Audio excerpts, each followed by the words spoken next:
Alright, hello everyone, this is NetNazgul, and today we are going to have some, as it uh, may be called, of course, RAGL stream, or something of a RAGL day.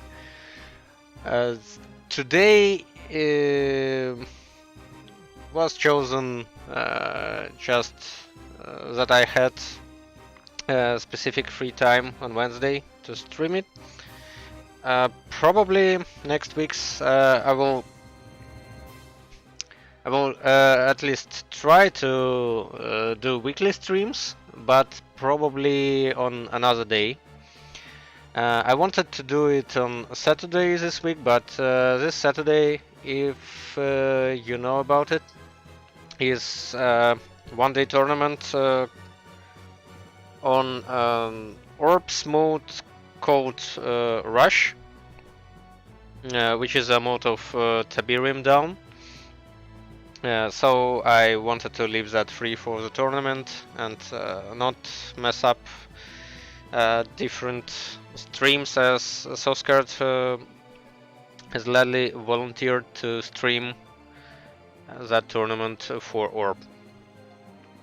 And another detail is that I'm also participating in that tournament, so that would be messing with different timings, which wasn't at all desirable, I should say. Yeah, so this week's stream is Wednesday, and the following weeks I'll just report whatever day I would choose to stream, and you can note that time and date, of course, on Discord channel, which you should probably have a link to somewhere beneath or below the stream window. So feel free to join and follow all the latest news on OpenRA, gaming, and so forth. And so far, I don't know whether there will be any players today for the RAGL games. Currently, we have Eskimo up against some guy from forums who's also registered, but I think he said that he hasn't played quite a while. So what I have planned for today is that if there is a lack of actual RAGL games going on, then maybe I will just pick some previously played games, and there is a bunch already. I will pick those games, running them as replays with some insight on the performance of players participating. And actually, most of those replays are replays from the games by Who Cares, who already ended his season of RAGL, playing all the 12 matches in Minions that he required to.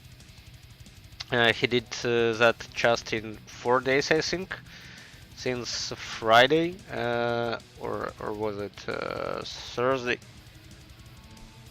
The day that actual groups were composed.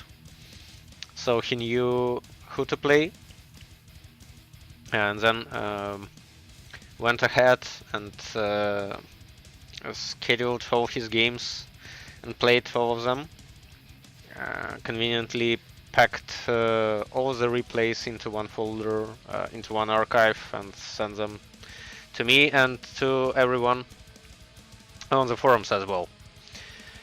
So that's exactly 24 games to be able to stream as replays.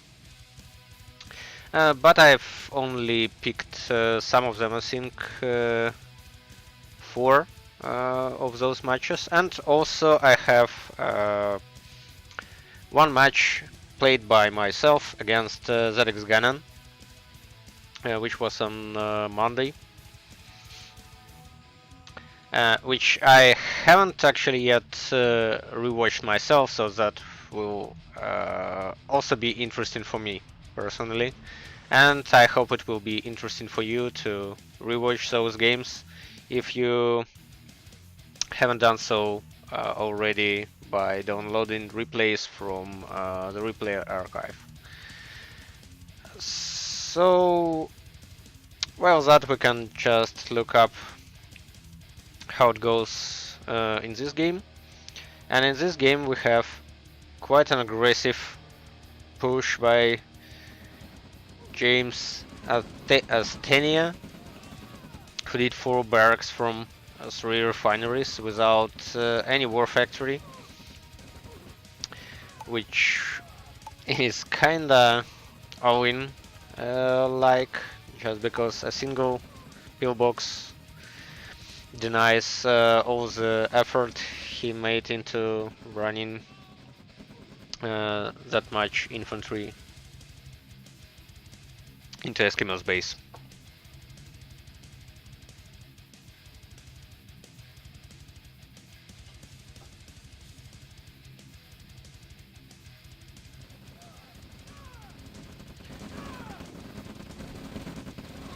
Well, at least that might be expected from a player who hasn't played for 2 years, as he recalls so. Yeah, like here. Yeah, and I also forgot to tell you that I'm on 3 minutes stream delay right now.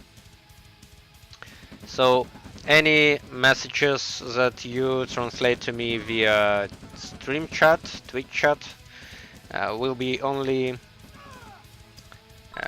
delayed by 3 minutes for me, and then additional 3 minutes for an answer if I do one of those.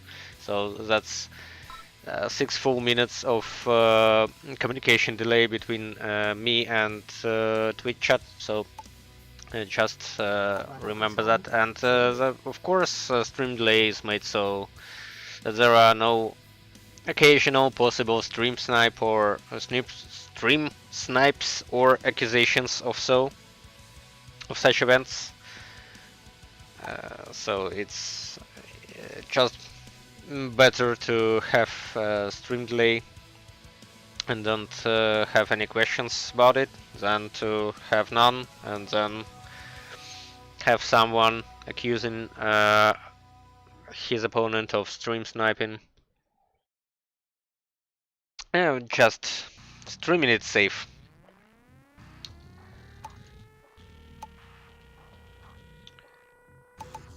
Okay, I also want to ask Eskimo.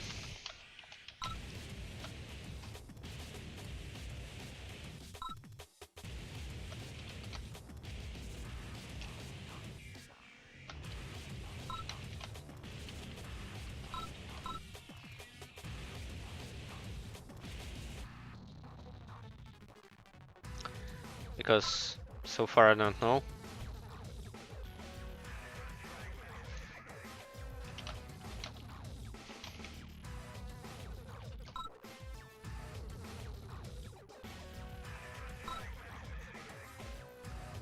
And for me I have Telix Kilamentor this week as a second game. And Eskimo actually has Barf and Orb this week. So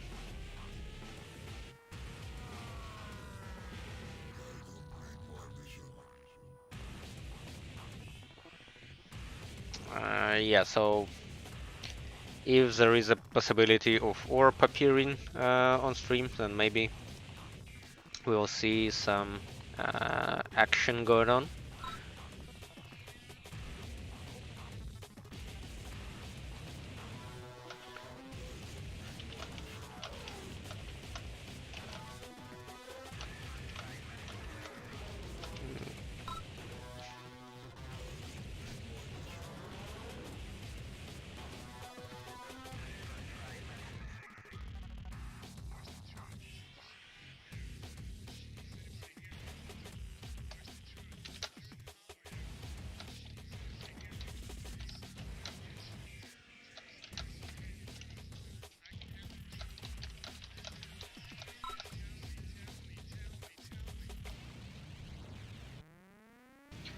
Yeah, and Eskimo having his groove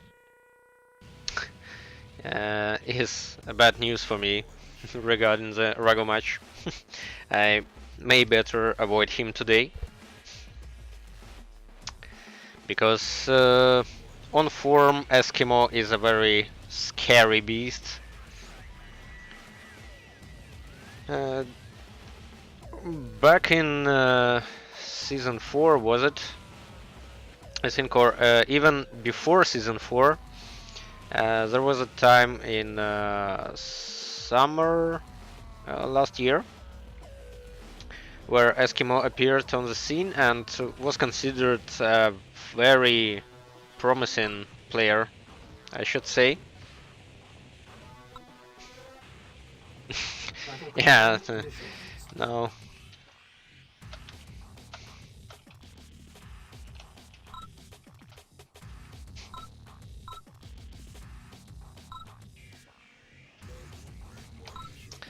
So what I was saying, Eskimo was considered a very high tier player at that time, and well, I should note he still is, but at that time he was like having a very solid game, somewhat macro oriented, and he is still macro oriented, of course, because that's not a habit that you occasionally change around. But then at that time, I remember Lori, was it, I think, who said that 9 games out of 10, Eskimo might play a solid game, but the 10th game would be an uh, absolute smasher against pretty much everyone, like Lori, Barf included, Kazo or whatever. He'll just roll over any opponent he might encounter. So that's why if Eskimo says he's on in form, then you should definitely fear and prepare for the worst events that may happen. Well, and anyway, the worst that may happen is losing 0 to 2 to Eskimo, which is for me probably kinda expected, but I hope getting at least some random points here or there from Eskimo and Yunano maybe. Because I do remember that against Eskimo and against Yunano I had a lot, or maybe at least several nice games and also wins when not in tournament mode, but just playing as training games or casual games. But when it comes to tournaments, and I lose 100% of games to Eskimo and Yunano, just everything goes wrong at the wrong moment in time.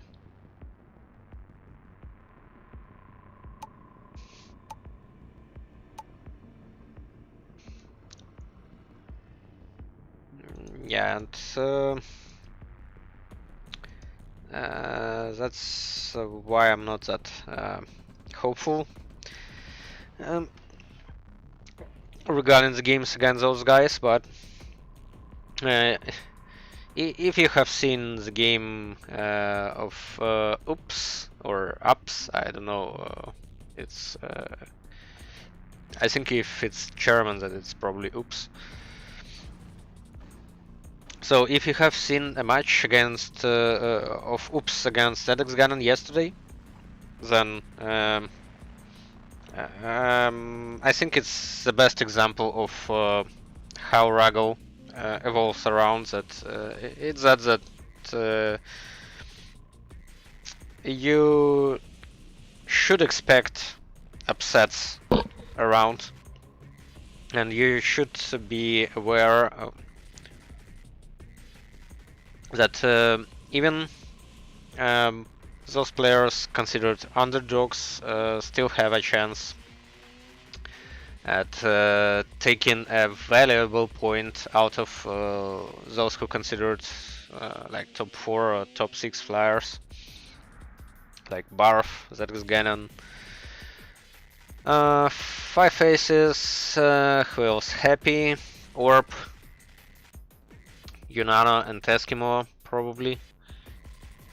And still should consider Ange as well, because he's playing a 6th season in Masters already.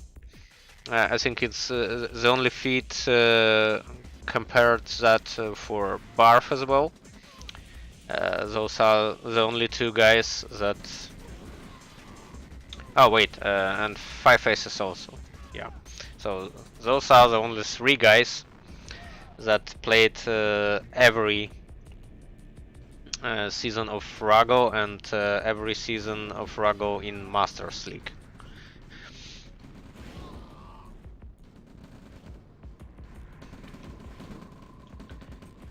Okay, this game so far goes on Uzala, or how Five Faces calls it Ujala, but I think it's actually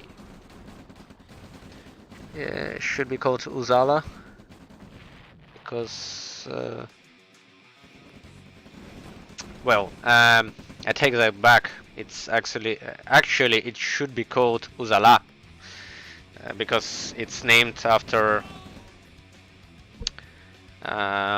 some Siberian native trapper and hunter living back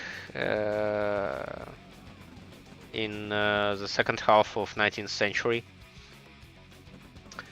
Yeah, and he was called Dersu Uzala. So that's Uzala, not even Uzala. And definitely not Ujala. And this map made by Buck, who also attended a RAGL in previous season in records, but denied confirming for this season, unfortunately, due to lack of time.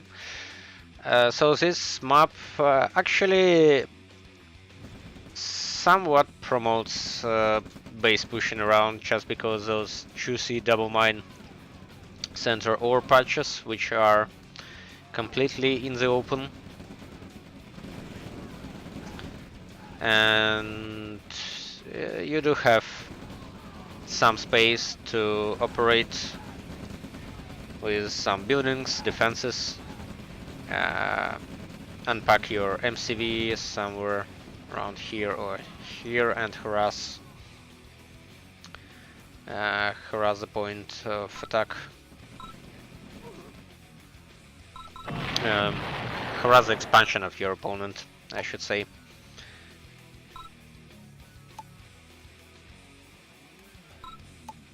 Battle control terminated.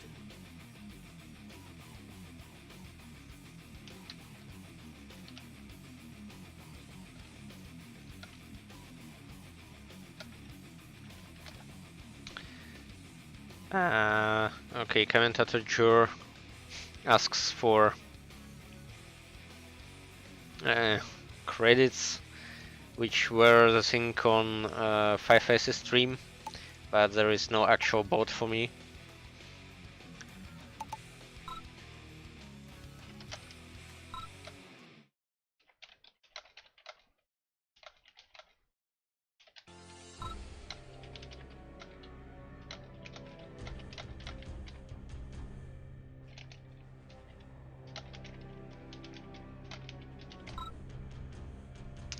And I think for now I will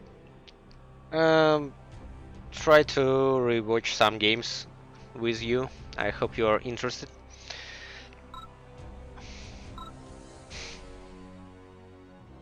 I think, oops, wanted.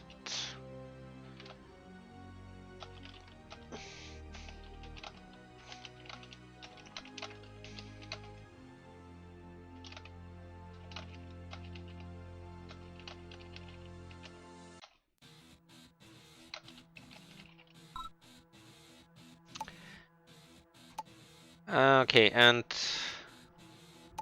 what I was talking about? I was talking about some replays. I think we'll just do a fast rewatch of my games against Dennis Gannon, which will run something like an OpenRA Academy. If you remember that thing, probably most of you do not. That was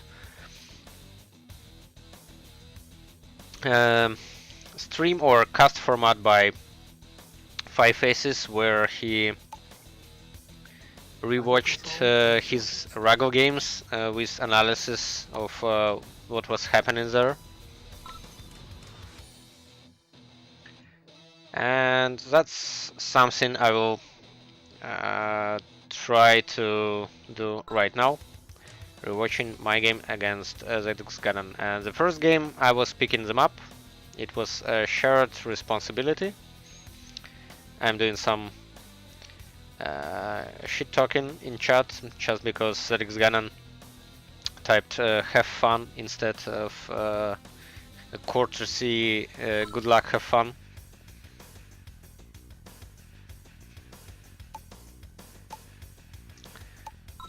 I think both of us are doing a standard double refinery. The one thing to note here is that there is quite a lot of distance to each of three ore patches, so I have chosen to build a second power plant closer to right ore patch before my second refinery, so that I will have my second refinery here 2 cells closer than I would have it instead. And you shall see that if the Ganon opts for straight second refinery, yeah. So the difference is he just saw that, so he'll actually have a refinery cell and faster war factory. Well, not that fast, but still 4 seconds faster. So probably I have a slight advantage here, just because of that, because I have 8 seconds of power plant already invested in. And we can, I think, rewind it somewhat forward.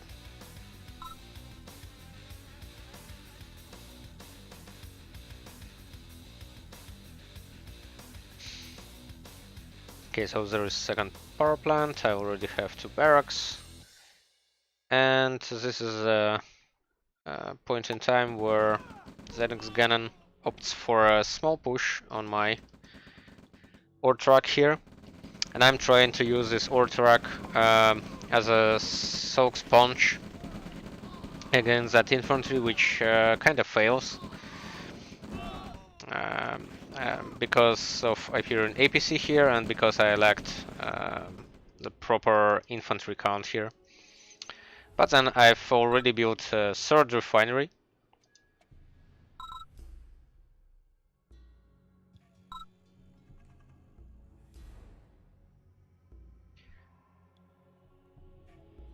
And because I haven't invested in an APC myself, then I'm still on the same 4 ore tracks as ZX Ganon is. Okay, he's building 5th now, and 5th also for me. And the same service depot, almost the same timing.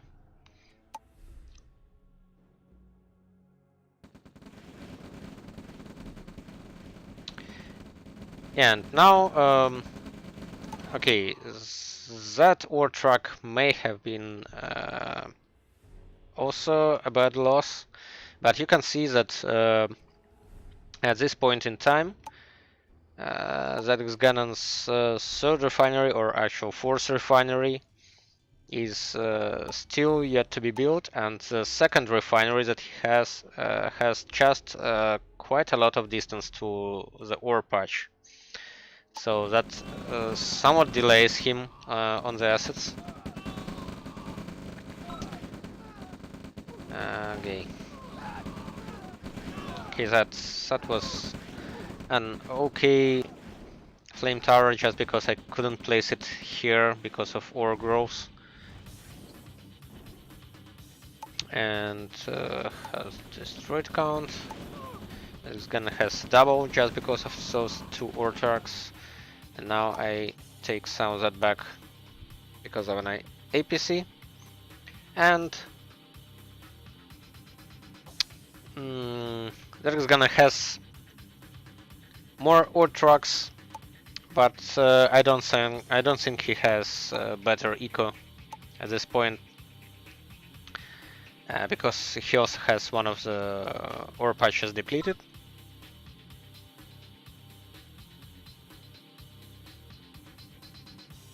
Yeah, and one of the problems for when playing against ZX Ganon is that he has so many rifles all around the map usually. And you're also running into one of them every time around, which gives him so much more map control and map awareness.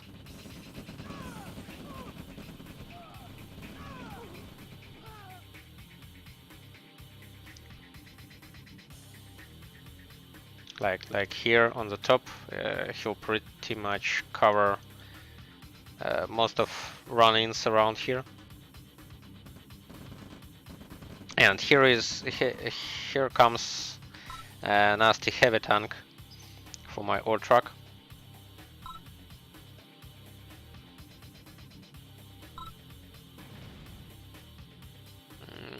And just now I realized that ore truck is already dead, I think. Ah no, I've microed him somewhat away so that it's not lost. And then managed to trap heavy tank, I think. Yeah, but instead I lost the unnecessary flak truck there. But as you can see, this small army dispatch helped me a bit because I managed to snipe his ore truck here. And here I lost another two ore trucks. But then again, I think I have managed to safely defend here. Especially considering how much army was there. Also, I don't think I have noticed his radar dome.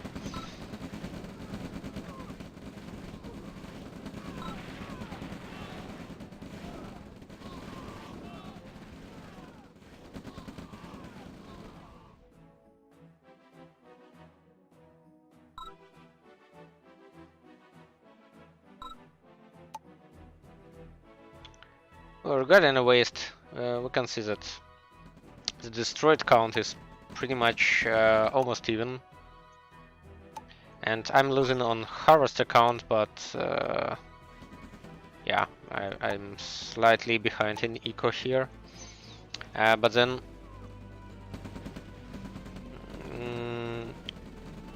I somewhat I don't remember whether I have succeeded in driving him off at the bottom here, but then at the same time I'm also driving an attack in the middle,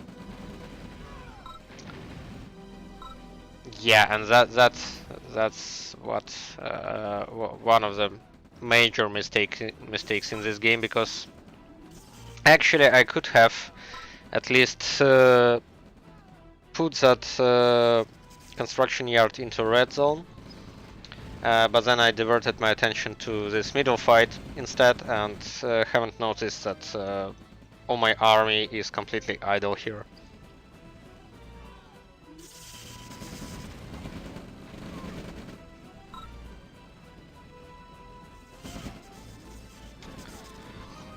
Still, I should note that Zerg's Ganon actually has only one proper working ore patch, because I somewhat denied him this ore patch, and this one is with 5 harvesters all cluttering the single refinery.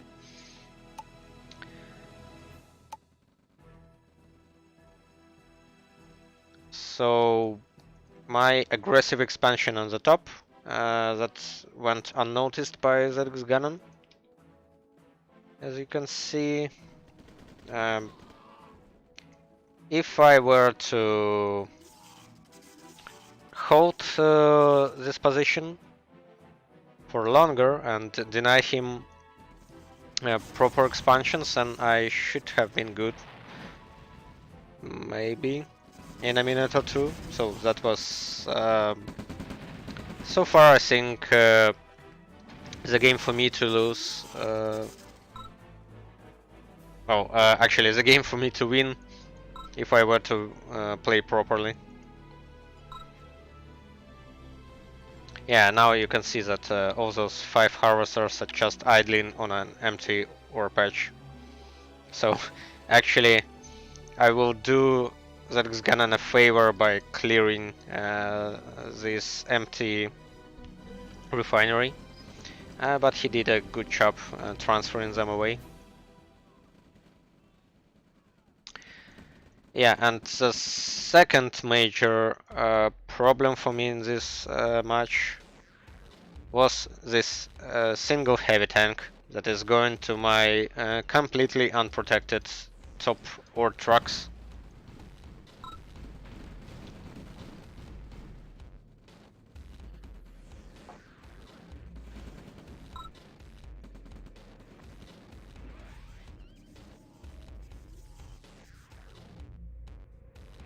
I think I have noticed the tank somewhat, yeah, as you can see. But I didn't have any... Well, I should say I did have forgotten to produce any vehicles at that point. But anyway, I didn't have any fast units to react on that top situation, so I lost another 2 ore trucks, which wasn't ideal anyway at that point, and that became even worse for me. But then I should have at least used that war factory production better.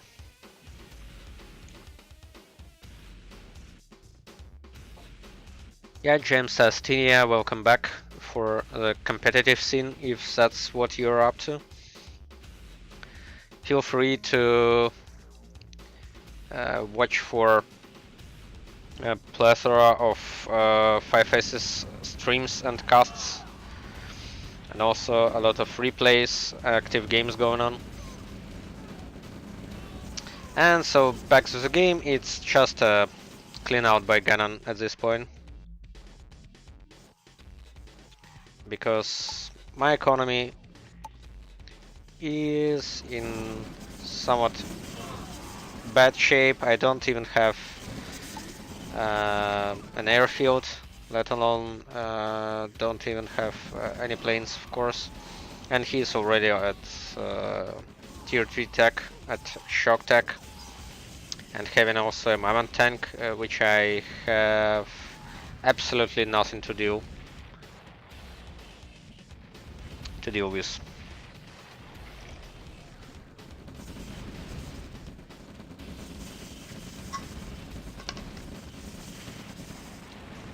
So I think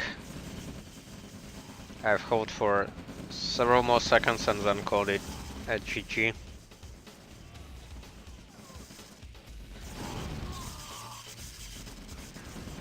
And hello Barf.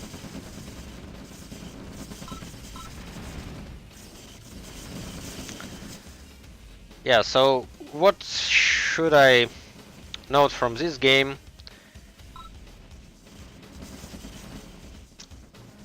First one, I think paying attention to my actual flanking.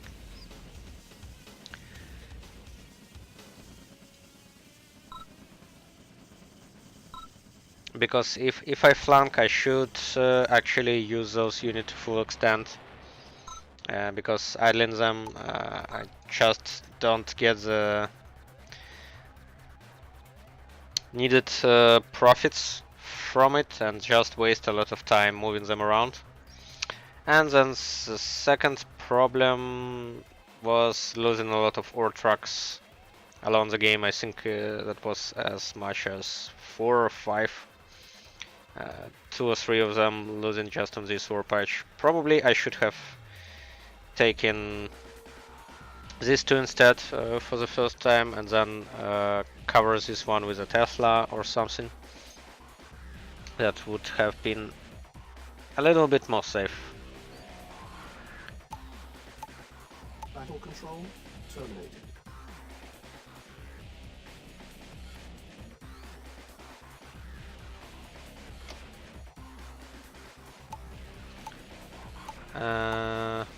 Okay. What do I have here?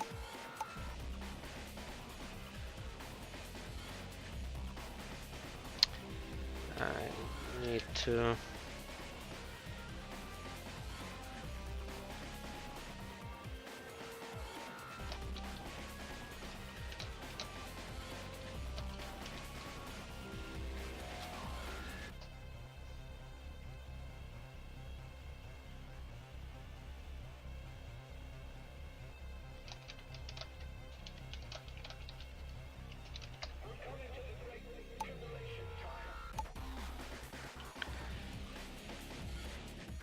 and actually don't know whether I would like to see the second game, just because the second game was at least considered worse play by me than the first one. In first one, you've seen that.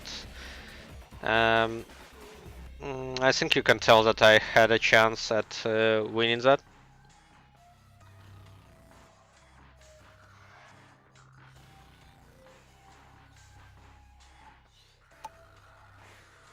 But several major lapses of judgment turn that into Ganon's favor. Okay, I think at this point we can also watch some of Hooker's games. And Hooker's even gave me a list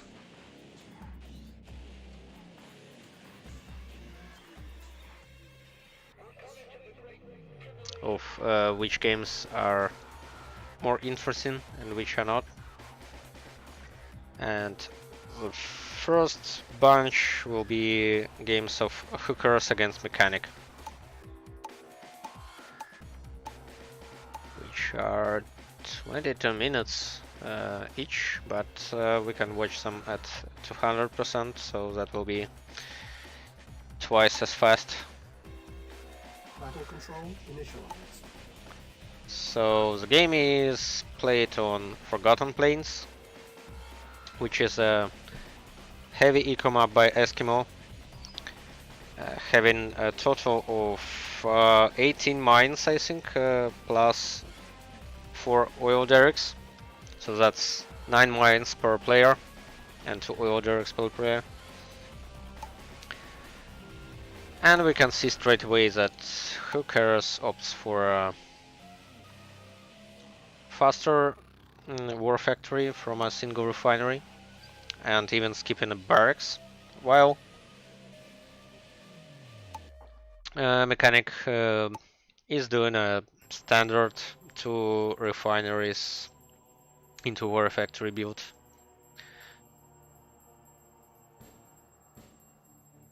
Which will allow him to get where's his engineer? Ah, here it is.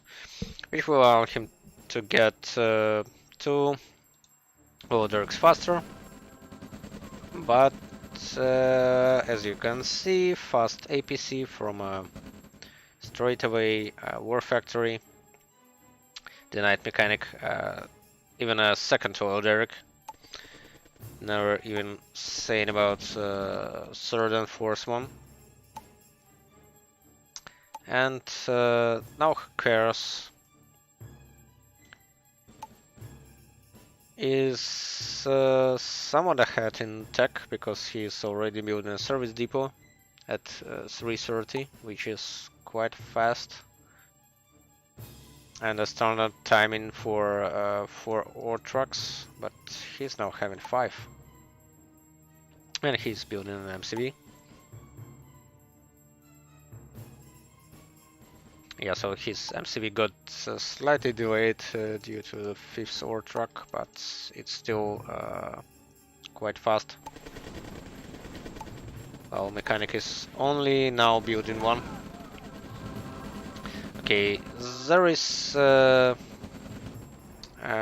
failed attempt at rocket drop by Who Cares from an APC, which I think didn't cost him a lot, just because he won a lot of assets in that fighting against infantry and squishing the engineer by his APC.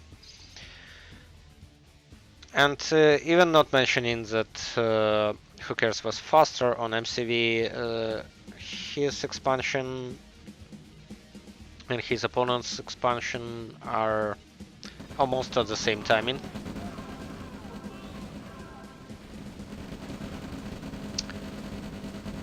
And we have a huge fight in the middle going on, and Mechanics going a huge winner out of this, but now he is going into fortified position of Who Cares, and that's not going to do him any good, as you can see. Now they're even on assets again. And at this point I think Who Cares should overtake Mechanic in eco department if he's to play it right. And assets Mechanic is visually slightly ahead, but then Who Cares has a well defended position at his expansion, while Mechanic has literally no defense at the top. And now we'll probably pay for it.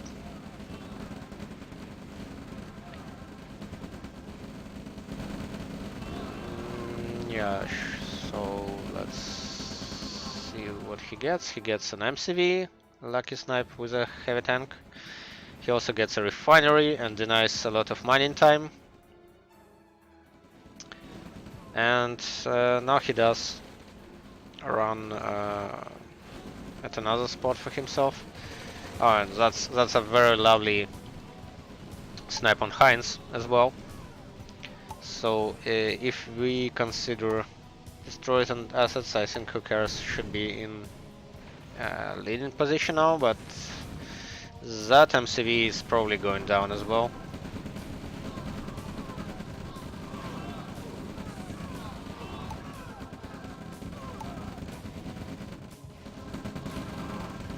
And probably Who Cares should have moved slightly away just to draw his opponent into this pack of flame towers,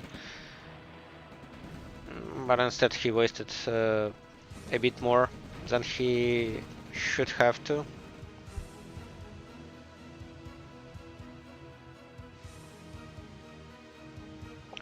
But what you should notice though about the disposition on this map is that Hukaros nicely managed to move his original MCV to the left. And while Mechanic is only on a single MCV here, Hukaros is on 2 and he is blocking his opponent from the majority of the map, I should say, just because he's denying him this expansion. And he is practically denying him this expansion as well, just because of the proximity of his base here. Going into low power here for a bit.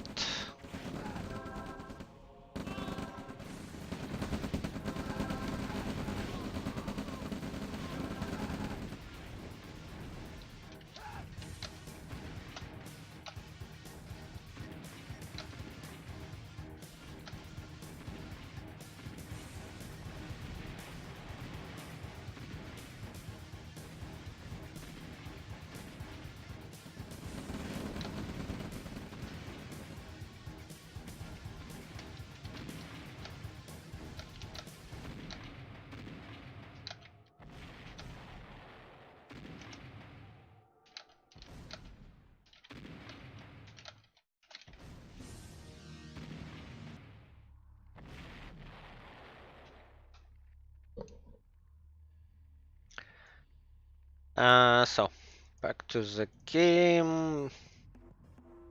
We still see Mechanic at 1 MCV, which is quite risky at this point. Also considering that this MCV is not that well protected and can be run down.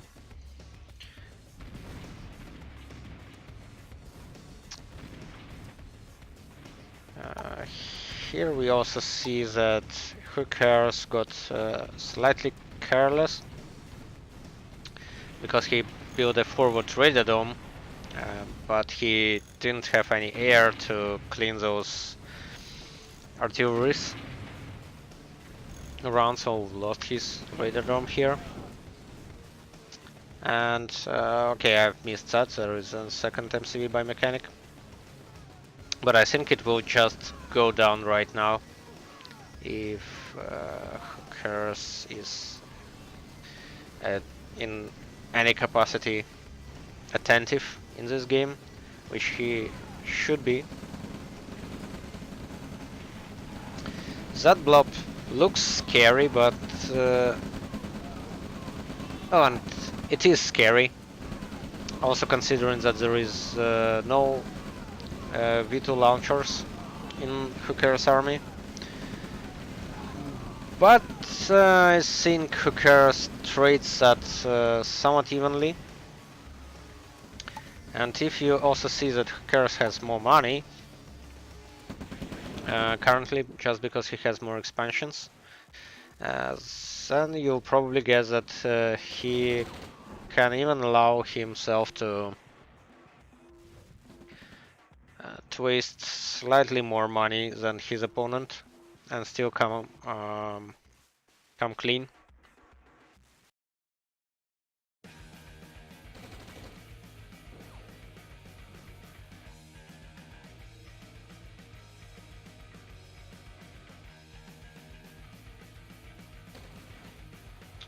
So what's going on? Hukaros has another radar dome built. And it's going Soviet tech now. Yeah, and we should really do it faster, right?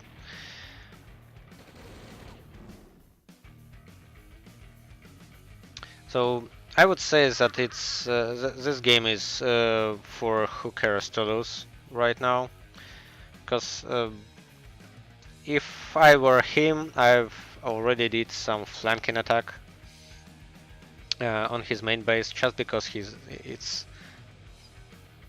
completely unprotected and even if Hookers doesn't know about that, which he could know by flying one of his yaks around. That was a nice snipe of Tanya, by the way. And the second one, which will probably go into a Chinook.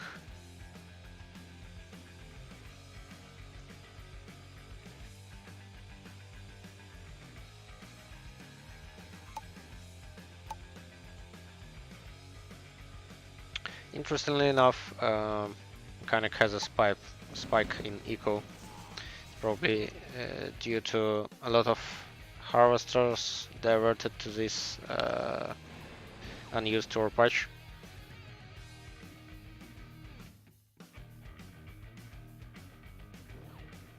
And Hookers is playing somewhat on the defensive here.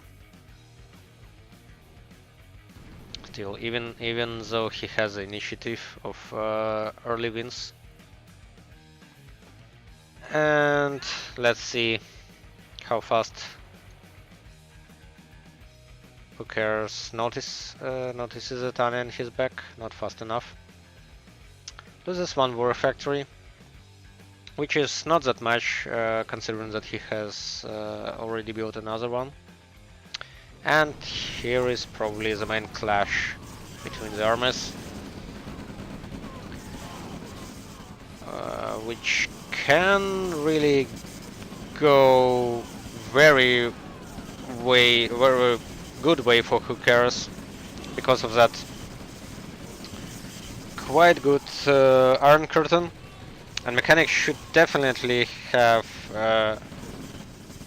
retreated from that battle because that Iron Curtain costed him the good portion of an army, and now it looks like a wipeout for Mechanic just because of that single mistake in this game. Well, there were another mistakes, but I think this one costed him too much, a lot much than he could have allowed for himself. It's not a complete tech wipe because the Allied Tech Center is at the top for Mechanic, but still, Mechanic has nothing to deal with this army anymore. And Hookers just safely clears his opponent's base here.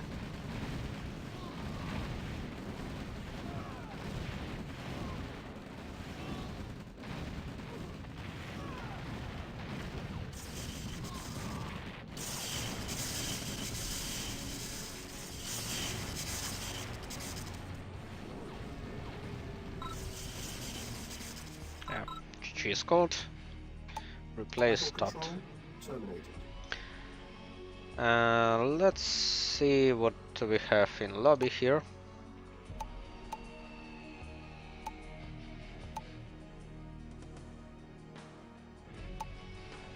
Still trading games. Still some noobs. And the game has just been started, so let's see the second game of Hookers against Mechanic. Played on map X, which was not considered for some reasons initially for the map pool, but was still in due to some user feedback. Also, I think because we somewhat forgot about this map.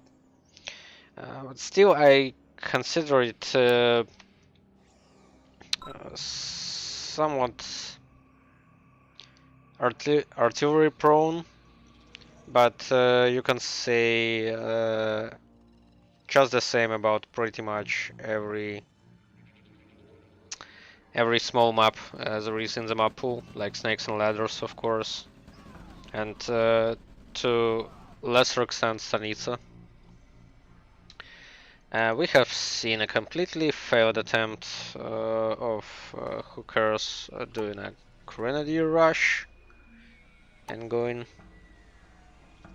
to ore refineries into war factories turned built, while instead Mechanic did an earlier war factory but didn't build um, any combat vehicles, but straight into economy expansion here. And there is a third refinery coming, okay.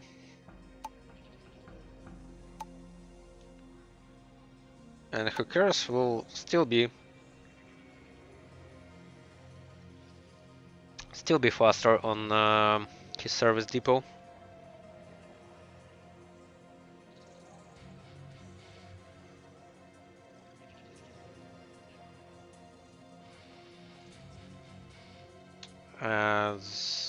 That ore truck looks quite wasted for me already. The Tesla call said no, conveniently clearing Mechanic's army from a light tank and several soldiers. Still, an ore truck dies out.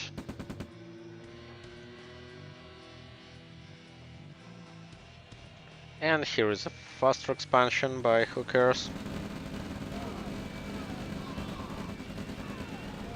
And quite a tricky situation for Mechanic, because at the same time he wanted to attack his opponent's weak expansion, but he also needed to do his expansion as well. And he only had one option for it, going to the top.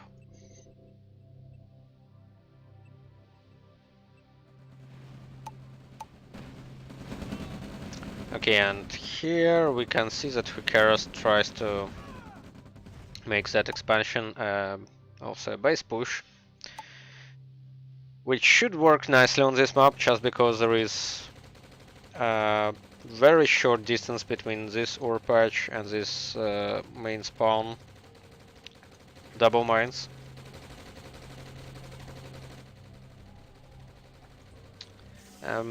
Again, Hookers is very active with his original MCV, which should be noted.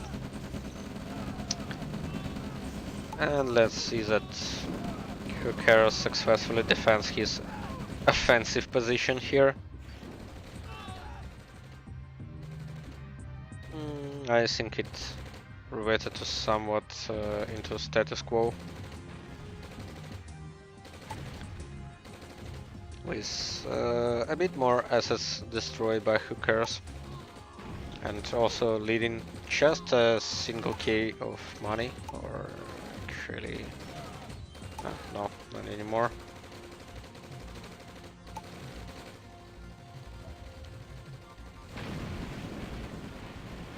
That was a waste of heavy tanks, if you are to see some.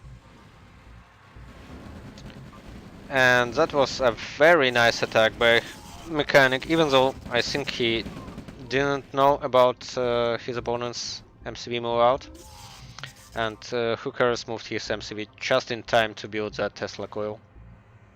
Or was it initially? I missed that, sorry. But then now it's it was a wise move by Mechanic to just attack into other side and not try to penetrate this expansion. And now Hookers doesn't really have any defenses possibilities in the open here. And Mechanic will, just because he has a convenient second or yes, second MCV here. And it will all go down to a better tank placement in this engagement. Now, what can we say about the tank placement? I think we can say that Hookers won that on a landslide. But then, after all tanks are gone, there are two pillboxes that completely deny any possibility for infantry-only army to destroy anything here. At this point, I would say situation looks better for Mechanic than it is for who cares. Assets-wise, Mechanic is leading 7k and 4k on destroyed.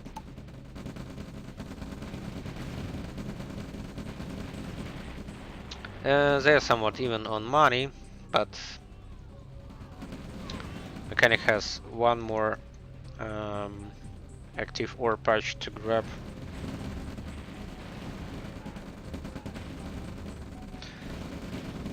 A small push attempt by Mechanic, which somewhat diverted or raised some of the buildings from who cares at this spot.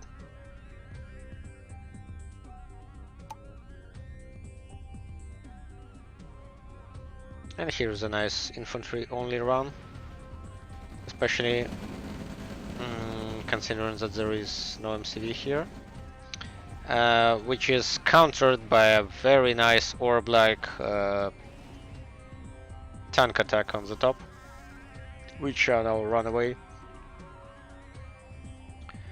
with a victim of a single ore truck and taking completely no damage here.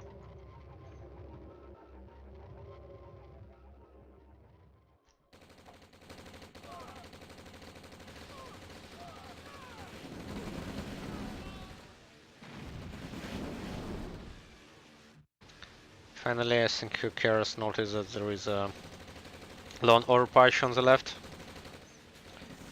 but he then needs to get his MCV back to the forward position. And here is another attempt of Mechanic to run an mono-tank army, which was a bit less successful than the first one. But I think he still got another ore truck. And now a push on this side.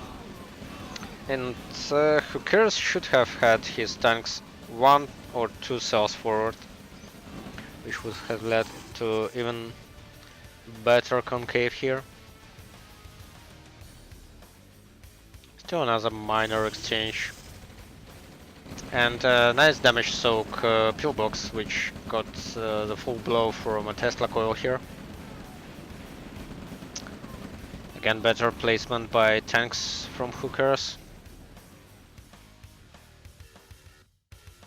Oh wow, was there a second engagement?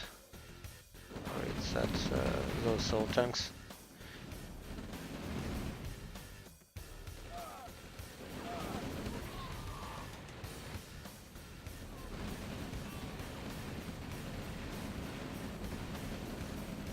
Nice catch by Mechanic, taking those launchers from the rear, no pun intended.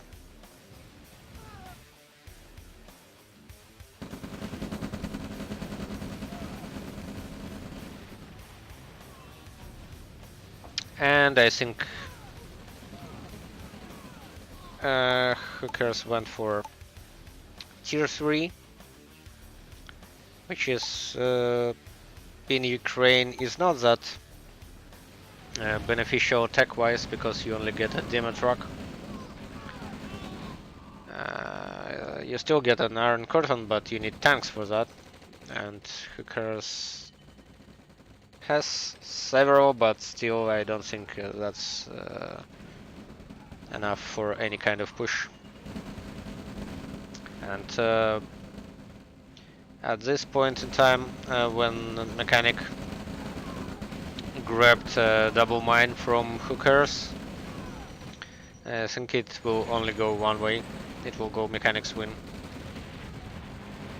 Even though I already know that it's Mechanic's win. But you can judge for yourself just from this disposition by players. Because who cares? Yeah, we'll see that who cares dips quite extensively into low money regions here. Because his middle map or patch is denied, his double mine or patch is denied. He only has this one, and this one. Basically, that's only 4 mines. And at the same time, Mechanic has 5, 6, 7 mines for himself, and it's definitely not looking good for who cares anymore.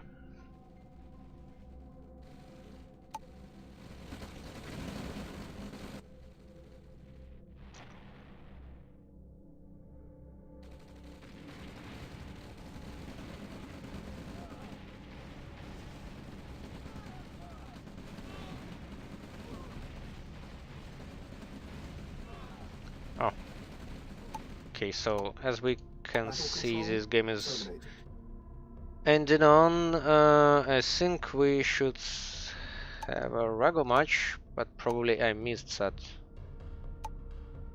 Yeah, unfortunately I've missed the RAGL match because I wasn't pinged enough on Discord.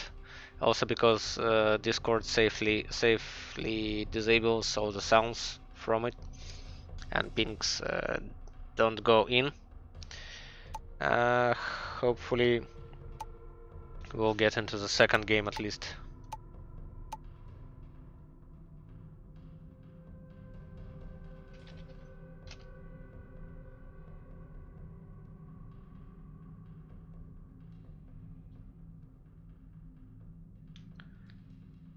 And that is Punsho or Pancho against Mary Murso. The first game is playing on Forgotten Plains.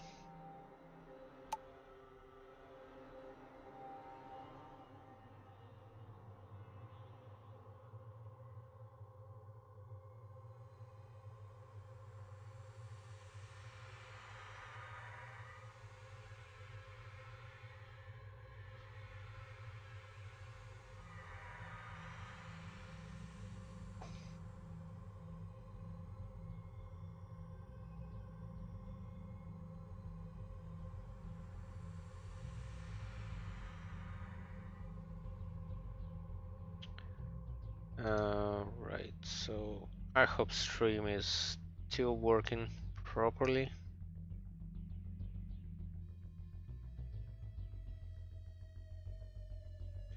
At least now I have a bit of time to check it.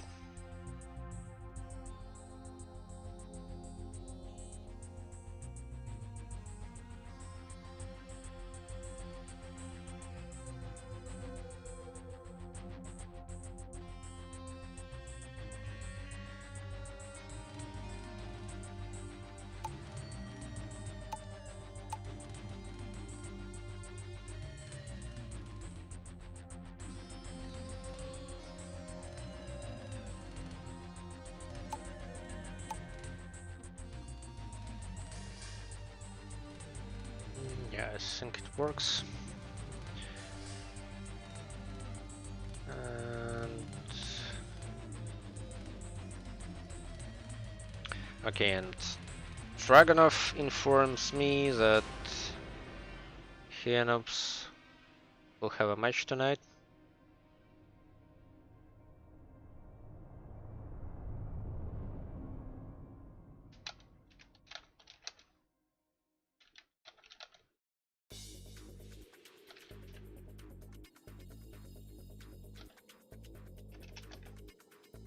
Yeah, so maybe we'll have at least 1.5 RAGL matches, live ones going on today.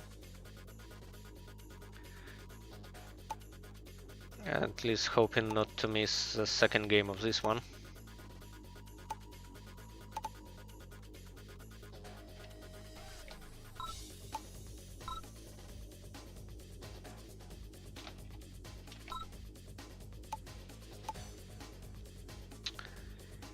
Righty.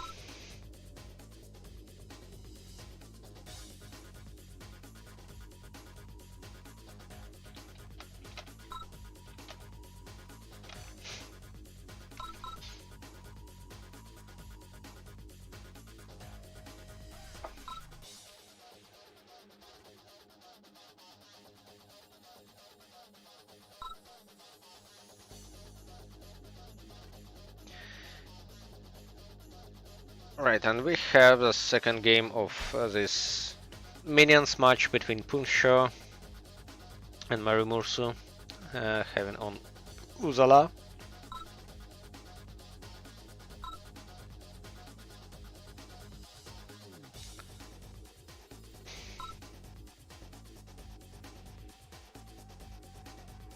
Battle control initialized.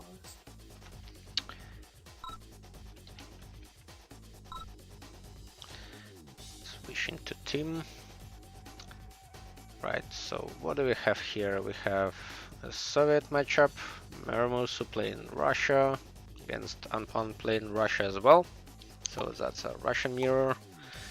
You can also check that Marimursu picked random and Anpan picked random, so that's a pure coincidence that they are both playing as Russia.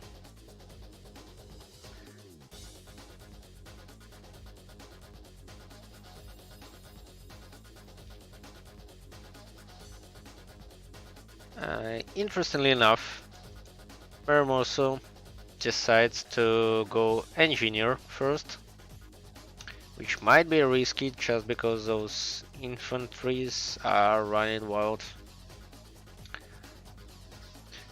So, several words about the opponents here. Pancho is actually quite a decent player all around.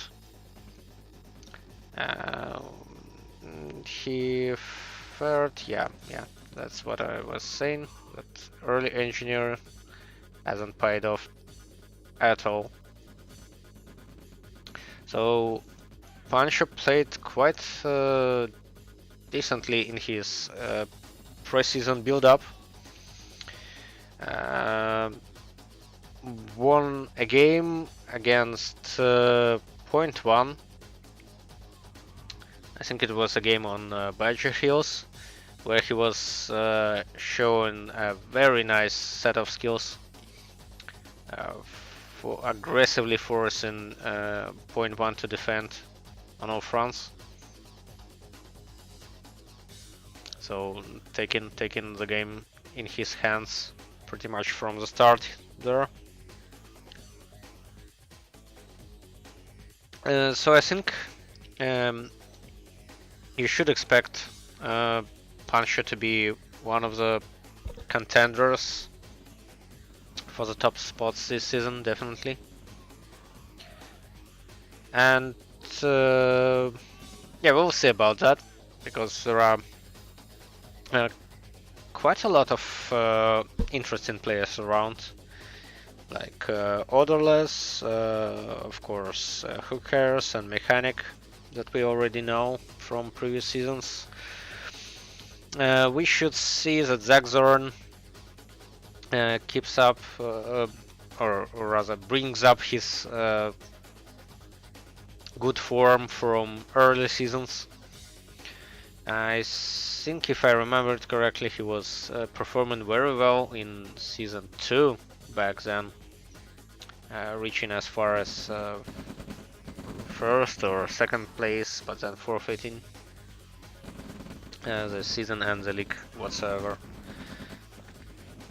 and never really returning to that form ever since.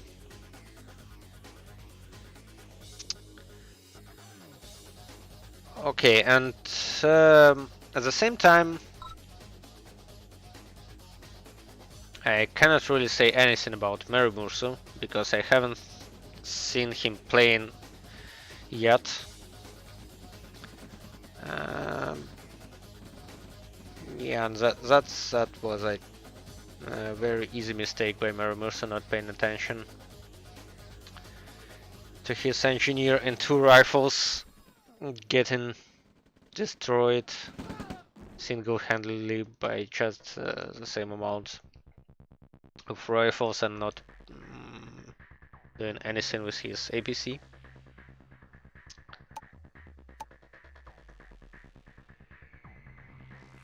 And also you should know that Merimusa is not bringing up his economy at all in this game. So yeah, I think Merimusa still has some tricks to learn and probably bring up his economy game here. At least he was interestingly expanding right away into the expansion of Poncho here and building an immediate radadome, but that radadome won't be used for quite some time, just because Muramusa doesn't even have any money to sustain any tier 2 production like artilleries, for example. Still though, that was a complete surprise for Poncho that there is a base, let alone the radadome, which he hasn't seen yet. And another problem is that Maramusa didn't even have flame tower ready. Now it's a bit too late because Pancho's flame tower had a first shot and has also been repaired, so it will definitely win the fight. Yeah, like you can see now. And it already looks over for Maramusu. Because I think this one regiment can safely clear the whole base of Maramusu right now.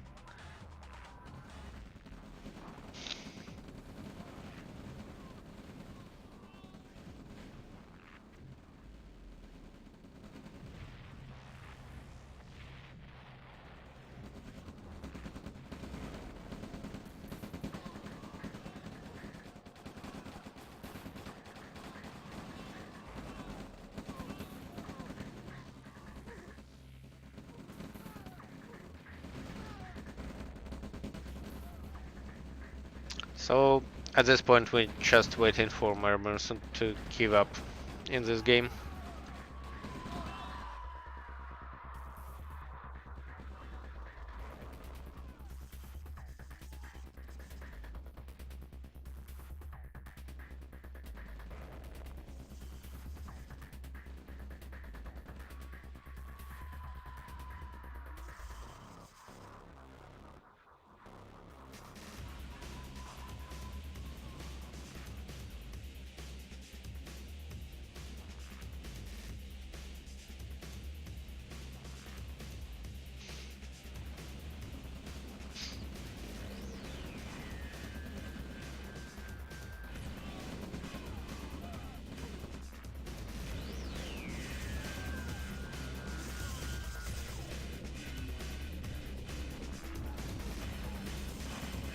What? What do you mean nothing plain?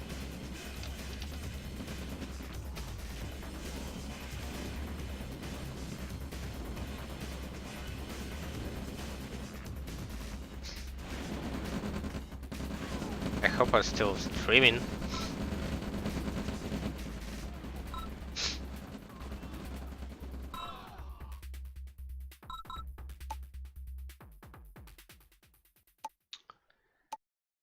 Right, so I guess judging by this game, the first game was also something like this, so that would be 2-0 for Poncho, or Pancho, or both of them.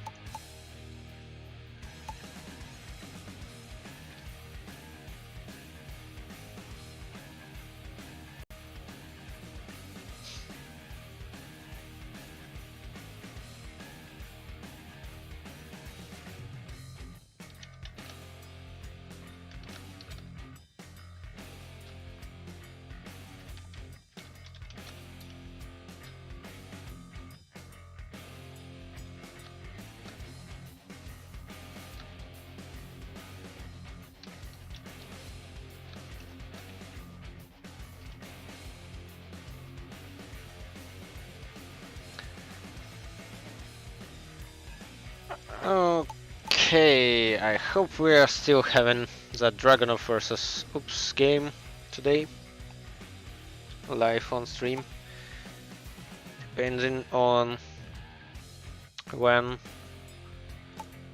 those players show up and whether they will want to have their game on stream, but I hope they will. And Oops should definitely have a how it's called,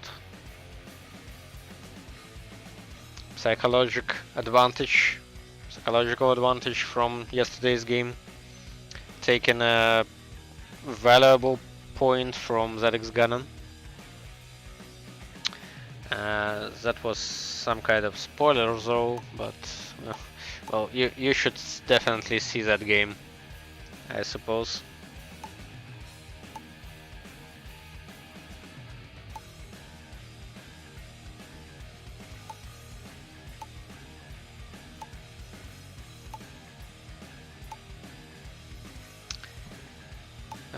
Right, so well, nothing's going on. I think we can get back into Who Cares replays. And should we watch some must cheese players games right now? I think we should. So there is a game of Who Cares against RAGL.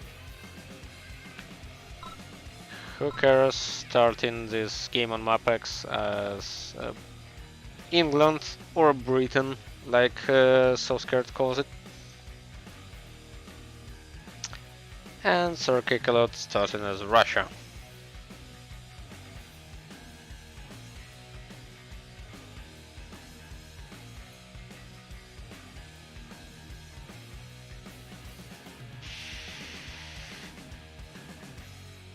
So, if I remember it correctly, this replay is only 4 minutes, so that should be a massive cheese going on here.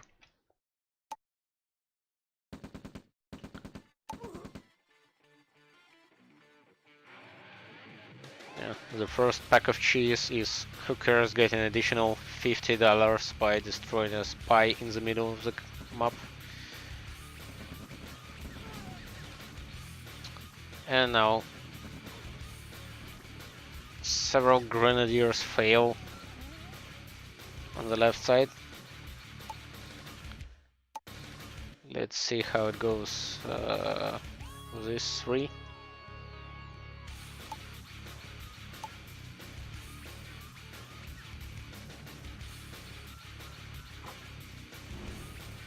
Okay, it goes quite a little bit better.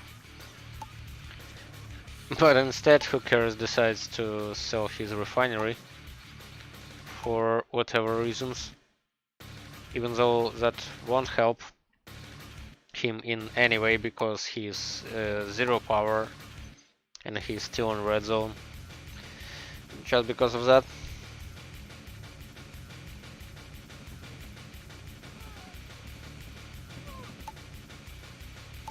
Of course, at this point, that was just a throw by Who Cares in this game.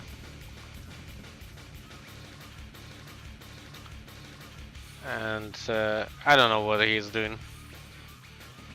He should have at least attacked the ore truck here, yeah, but he's calling it HGG, which should be the fastest GG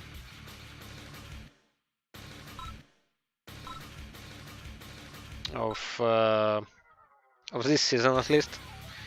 Not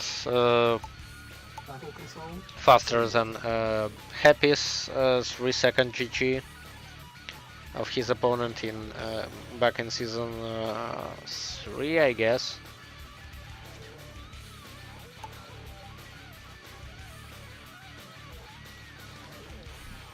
Alright, at least this game is 14 minutes, so...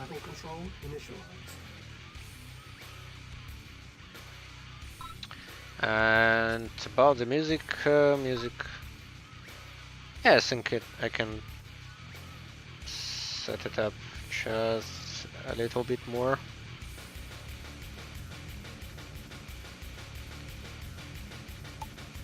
So now a game of hookers playing Ukraine and Sergei Galat playing Russia on Shadow Fiend, which is already known for 3 seasons, I guess, since season 4. Or actually it was just made around season 4 but didn't make it into the official map pool if I remember correctly. But maybe I remembered wrong. Can be everything.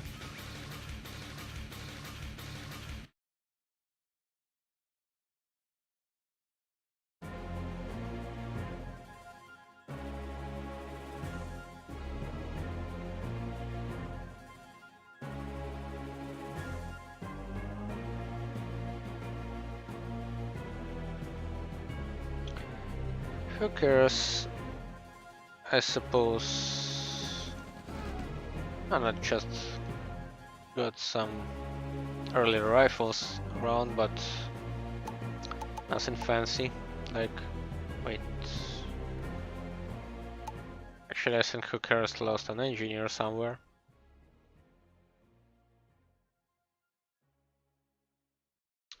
And Sir Kikalot has 2 engineers taken up. At least he should have taken up all the oil derricks on the map. Instead, he opted for just 3. And is now cautiously running around with his engineers. While Hooker sits up on his base, secretly plotting his next move.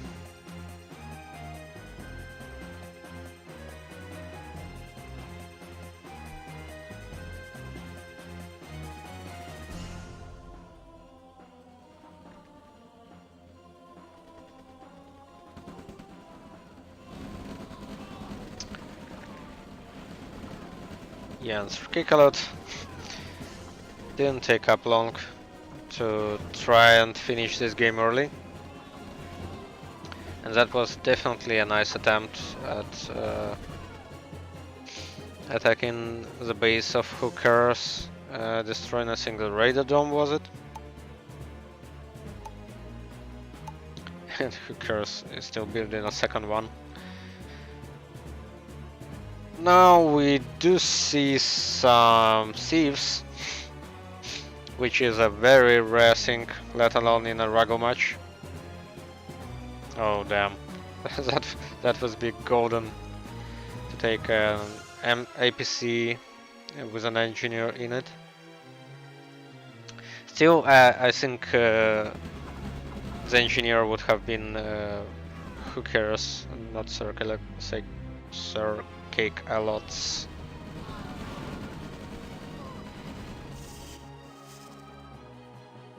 Okay, so what else is going on this map? The expansions are pretty much even for both players. And that was a very unworthy unload by Sarkakalot, because he unloaded just under Yak's attack and his weak thieves died to Yak's strafe.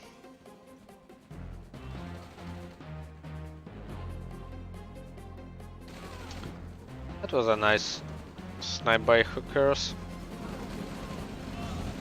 And now his Vitus should pay off. Yeah, completely wiping the infantry patch here. You also getting a tank. At the same time, the tank I think didn't get much profit here by Sarkakalot.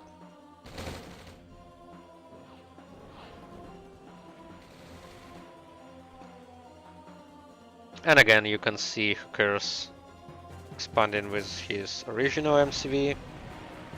Oh wow, was that a nuke truck? Wait, that was definitely a nuke truck. Should that be another one though? Oh, that's a Mammon tank by who cares, already going up to Tech 3 and not repairing his construction yard here.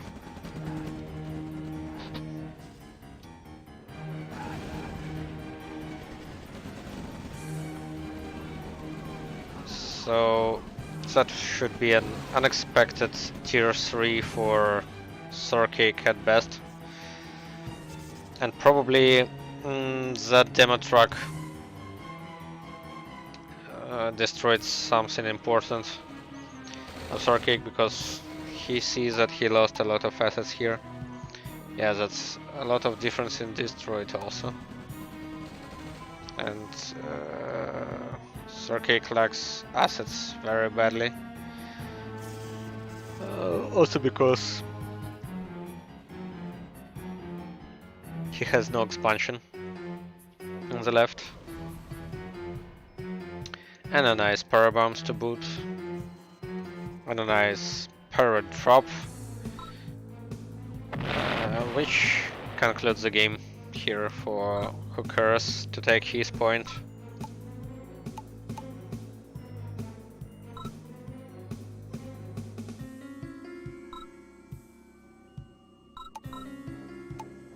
Battle control terminated.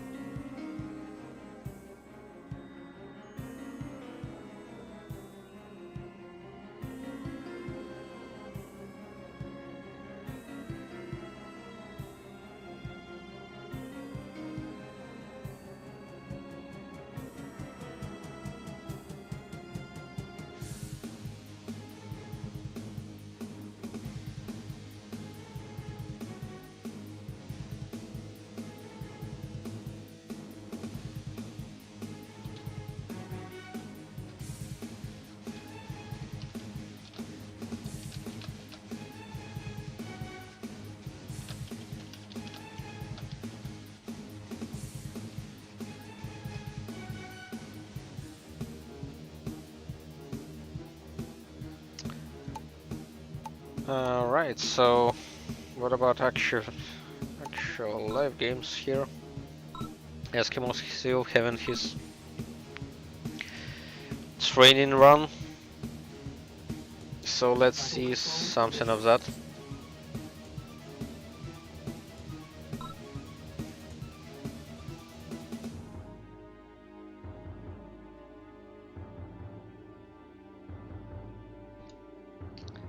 Eskimo plane is Russia, and okay, it's another Russian mirror on Stanisa this time.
Right, so I'm updating the results of today's RAGL games, or rather a single RAGL match.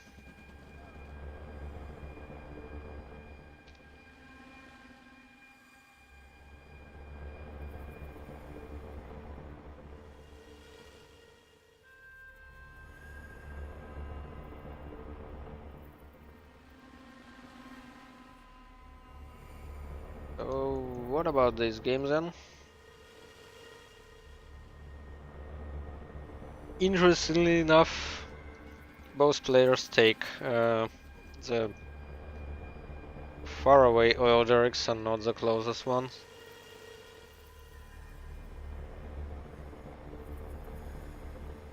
Also opting for faster hospital instead of oil derrick. And that was a nice pickup of by Eskimo for an engineer. Now he'll probably be able to...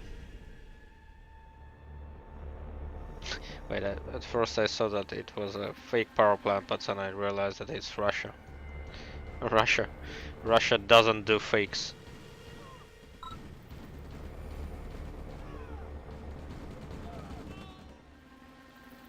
Alright.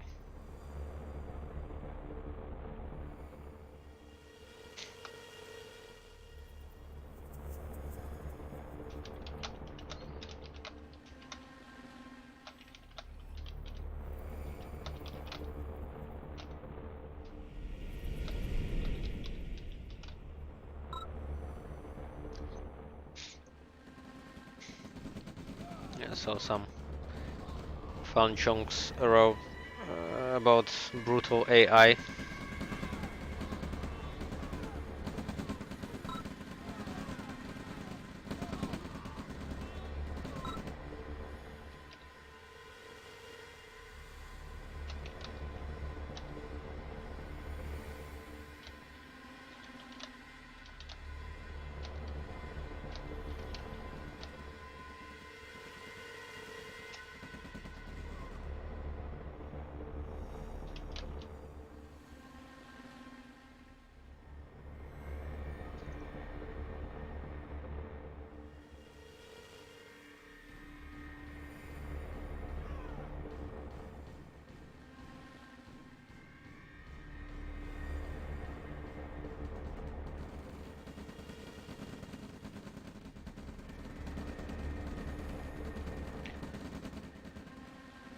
Okay, so what about this game?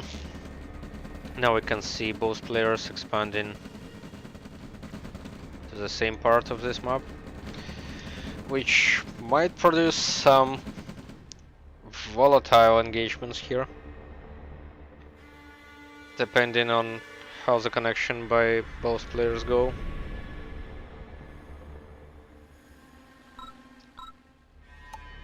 Uh-oh. It doesn't look good for point one.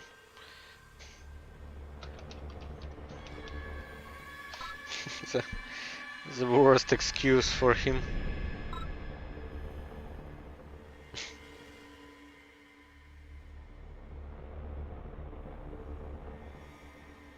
Yeah, so he probably just disconnected because his boss walked in.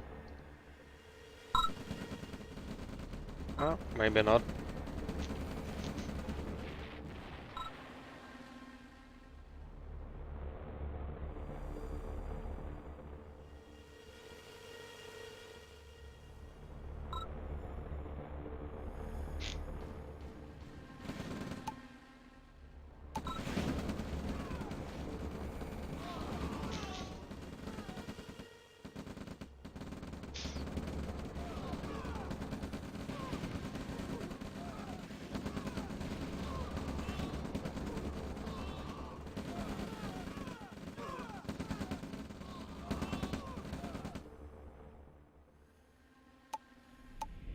I suppose we should disconnect here as well. Control terminated.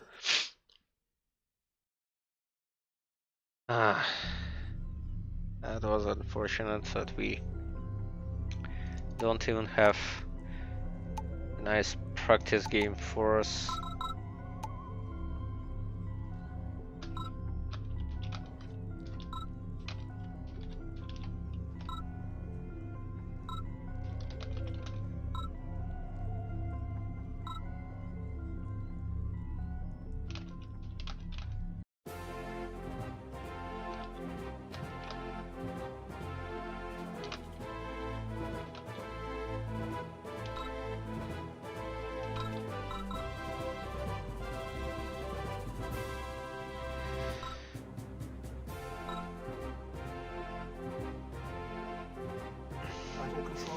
Okay, we do have a RAGL.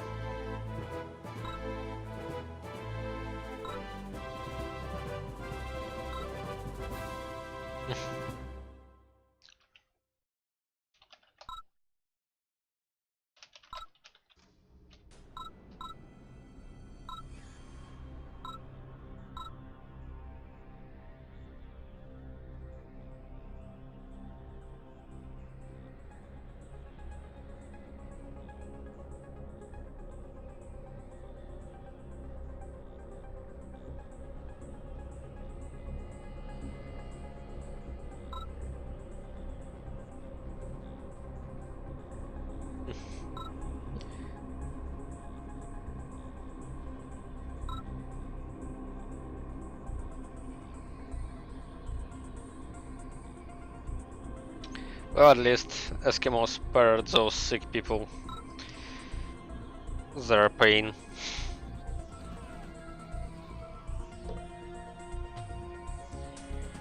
So let's just be positive in this game.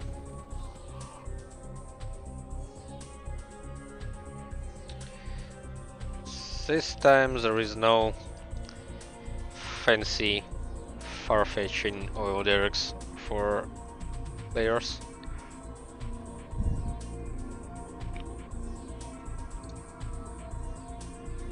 Just grabbing their own, but Eskimo didn't even build his engineer. That's interesting, because he went for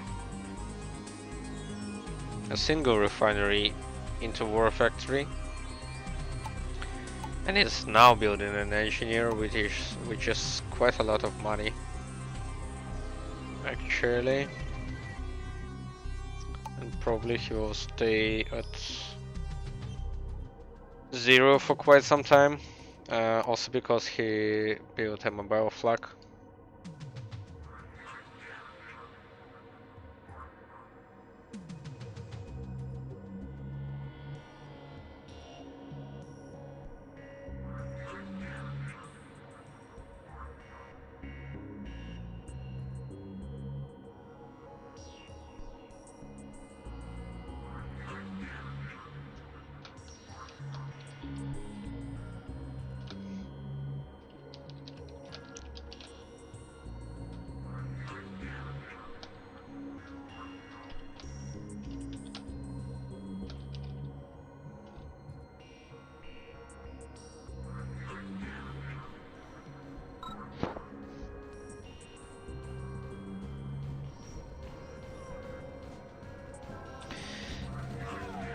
Okay, and now we are having some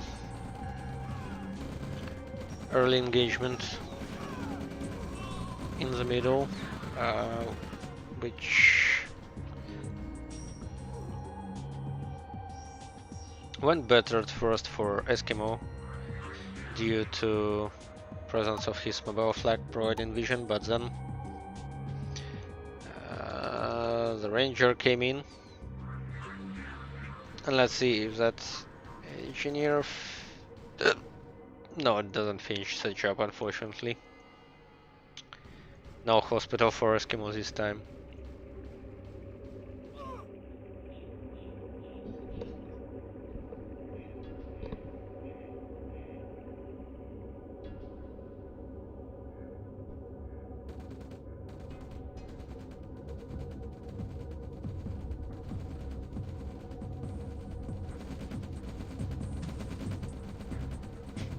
Yeah, but still, Eskimo destroys the hospital here.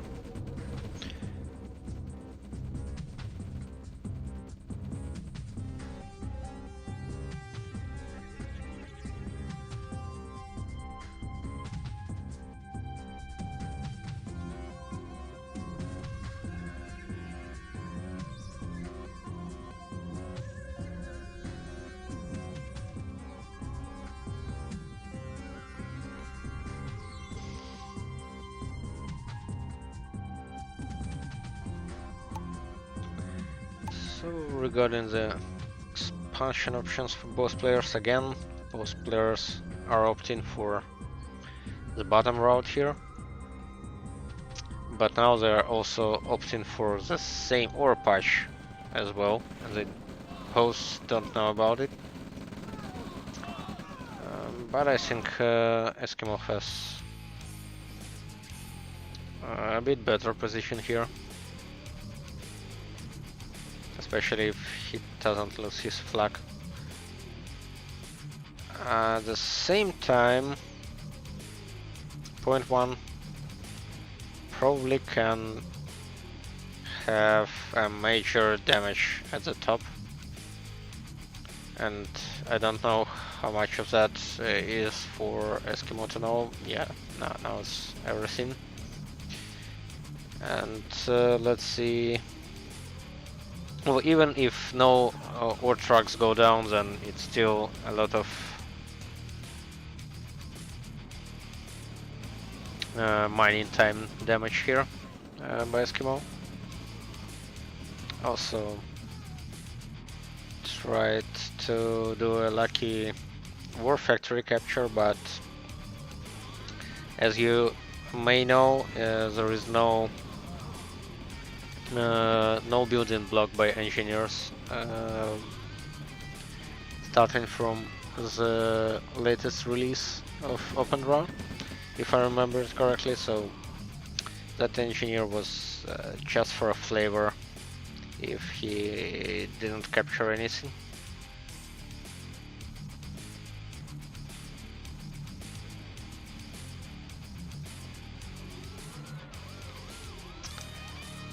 And also point one was completely driven off that ore patch at the bottom.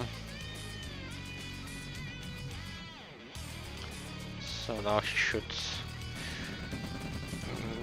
well, that was a nice capture, but there are absolutely no rocket soldiers in this pack. Still, the MCV goes down. So now we are likely to see some kind of a base trade here.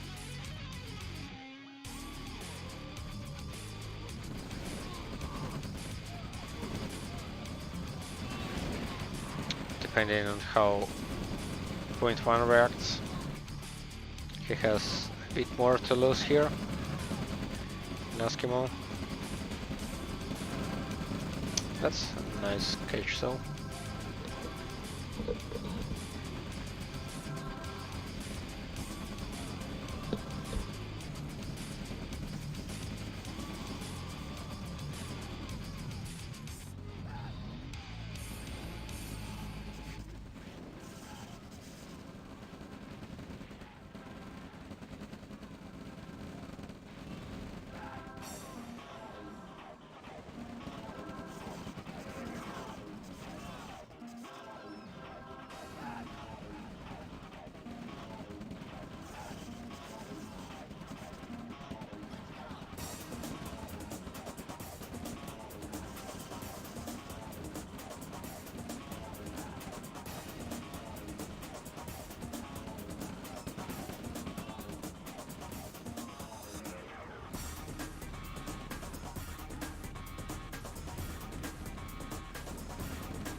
Right, so it got slightly distracted here for a minute or two, but it's as I can see, it's not looking good for point one here.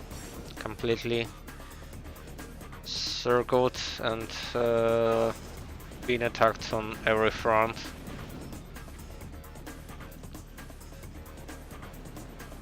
And I suppose right now every attempt to do salvage here, at least something from this game, is futile for point one.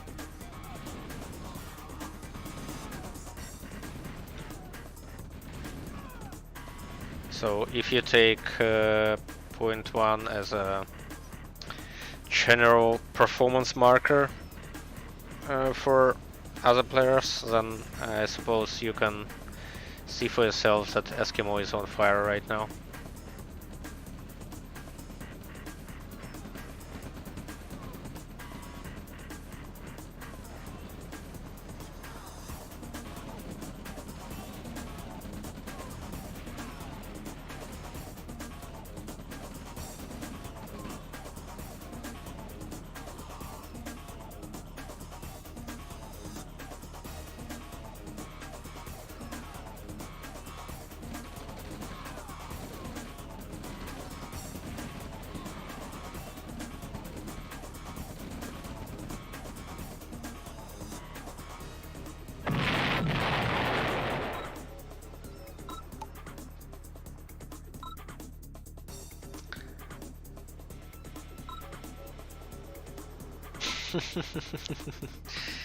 Yeah, that was a fun excuse. Battle control. Well, terminated. you can call that lucky, especially the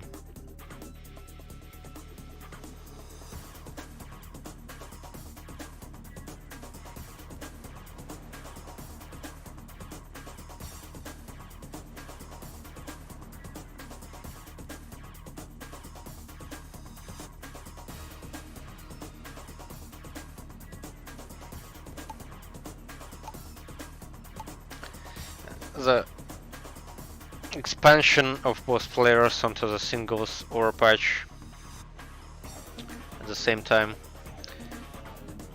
Oh, nice. I think we are about to have a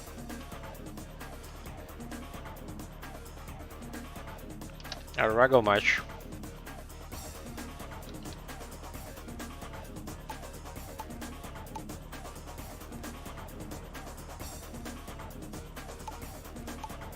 Between Dragonov and Oops, which is a game in Masters Division for round 2 for Oops, and of course Dragonov, and it's both their second game of the season, or the second match of the season.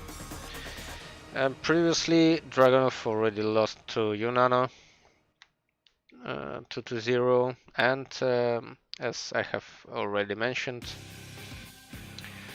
Oops played it, made it a draw against ZX Cannon.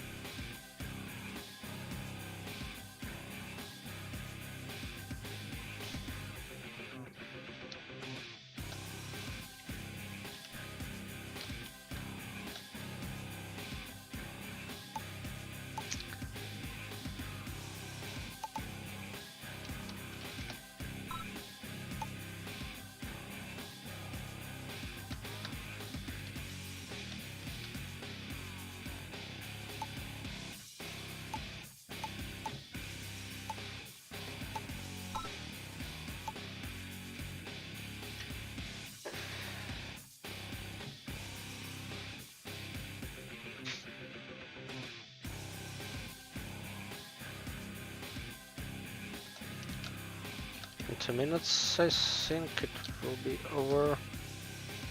That's the answer for Oops. Ah no, it should be on stream, it's still running the game of point one against Eskimo.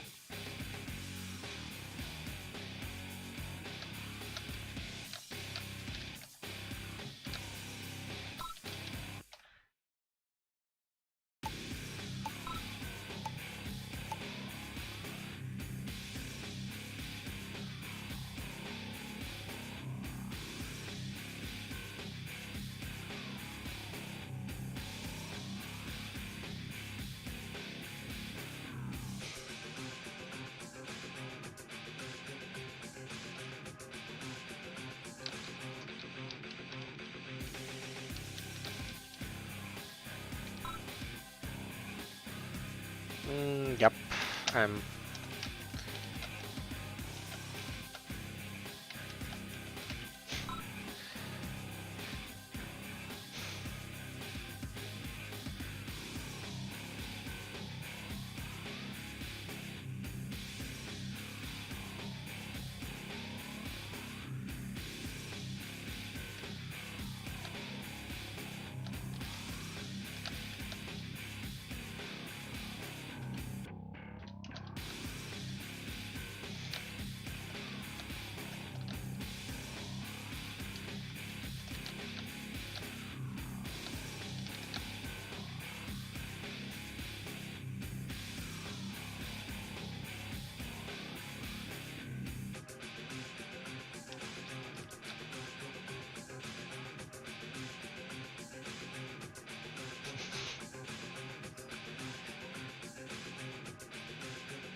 Okay. About the map pick, I think I should remind the players that it's the player who's up in the table picks first, so that would be, oops.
Yeah, and that's the same map that I've picked for my first match against ZX Ganon, which I consider this map the most standing out of the whole map pool, I should say, just because of the close proximity of spawns.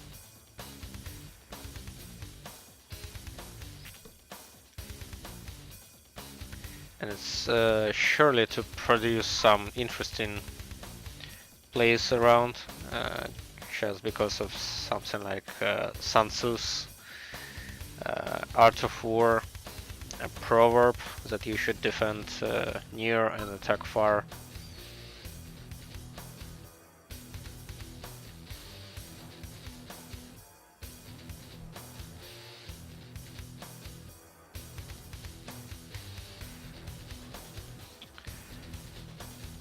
I should say on this map also the proper movement pays off, just because there are vast amounts of space around.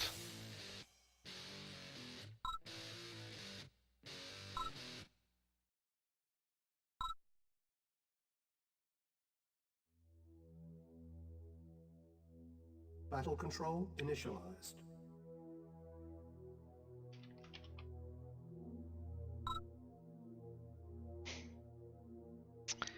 And we are about to see the Masters RAGL match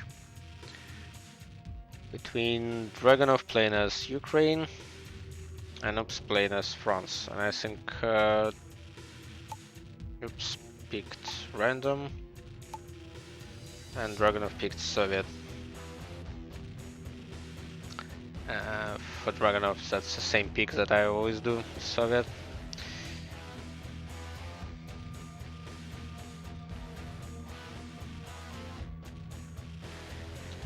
Also some cheap fakes from Oops right from the start.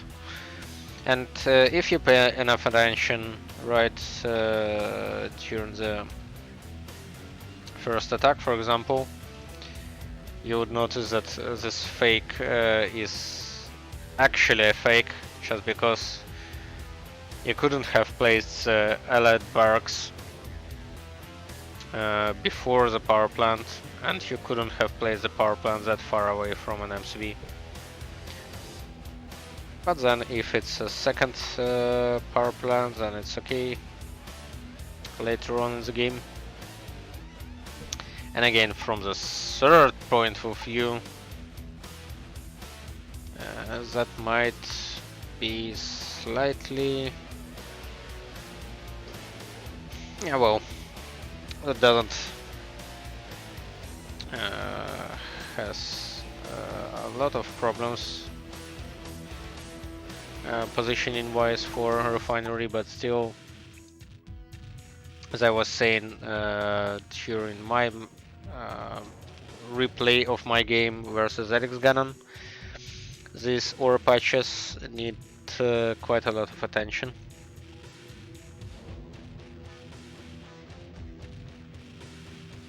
Interestingly enough, so far, Dragonov has opted to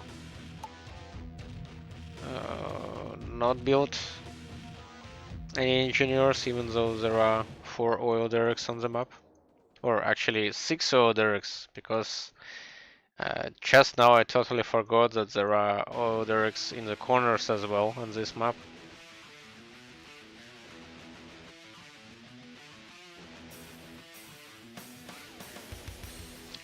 I think even during the initial map pool picking, I also forgot about those oils.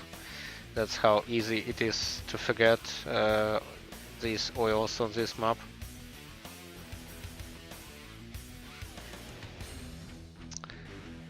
Okay, so far what do we see from players here?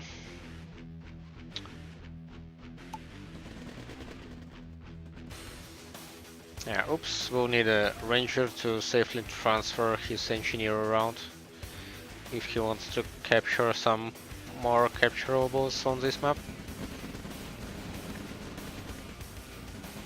And Dragonov would be better. Oh no. Oh no, no, no, no, no. And hopefully it's not me. But it's better be me than one of the players.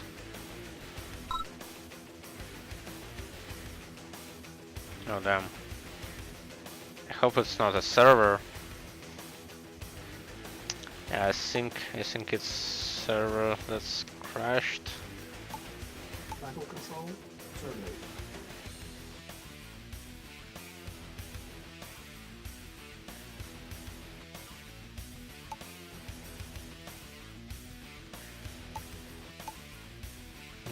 Wow, that was quite unfortunate.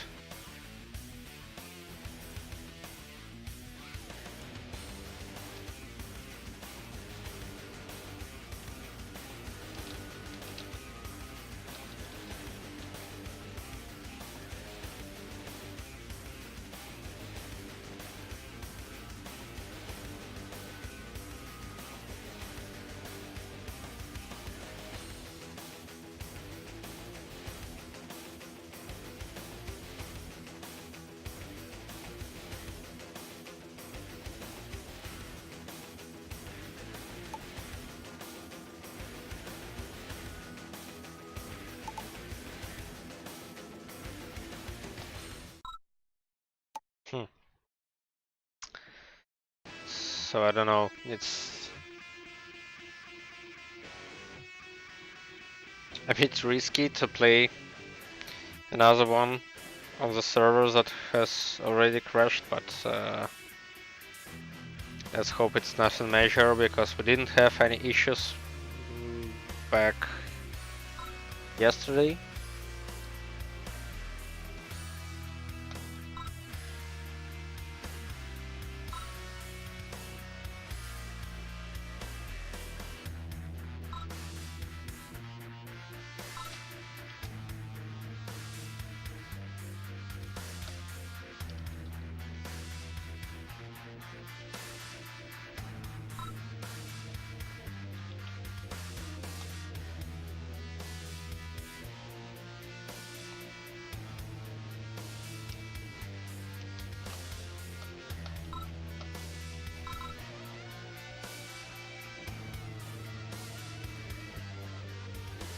And now we should have some info about it.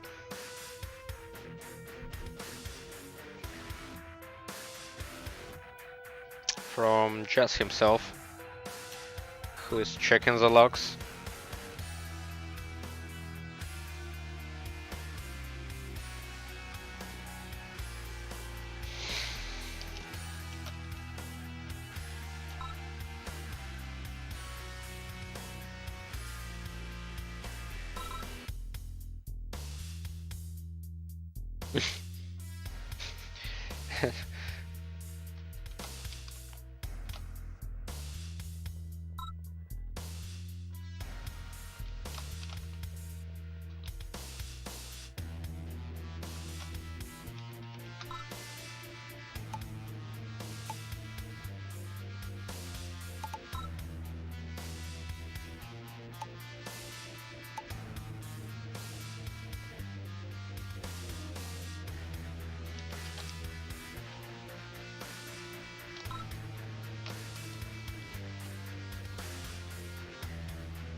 Right, so yeah, first game.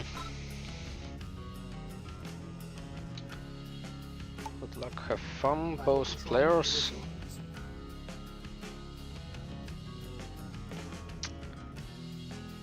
And this time, Oops is playing Russia, and Dragonov playing Ukraine. So Oops did draw another faction.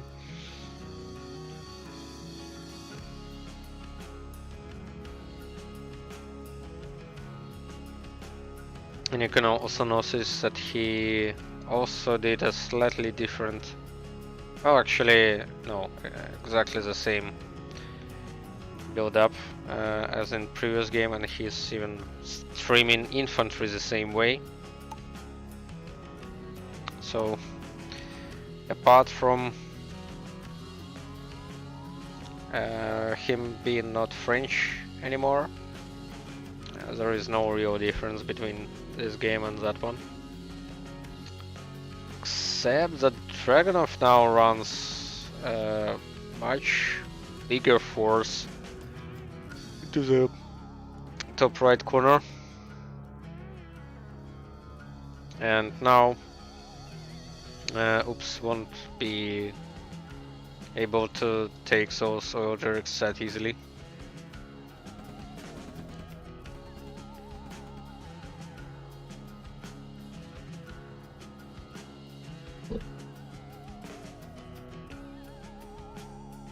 And Dragunov almost made it very lucky by sniping an engineer here, but missed it just by several cells.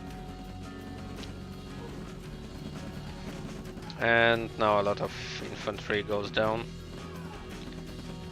because he went a little bit too greedy, trying to raise Soviet barracks of Oops.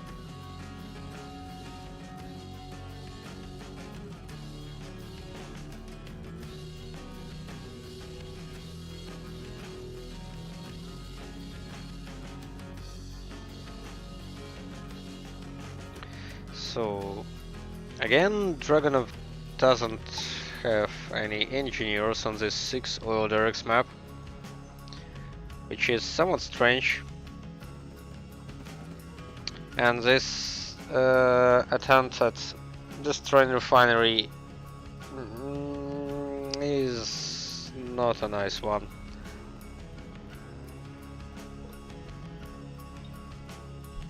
Definitely you should go for power plant, or sometimes in rare cases barracks, if you have enough grenadiers to bring it down in 2 strikes.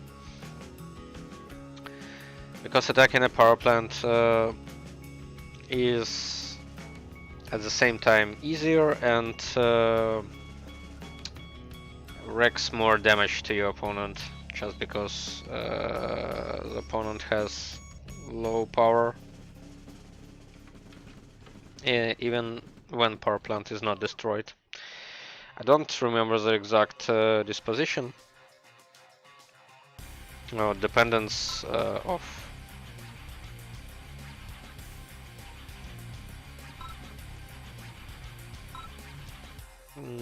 power plant's health onto how much power it produces.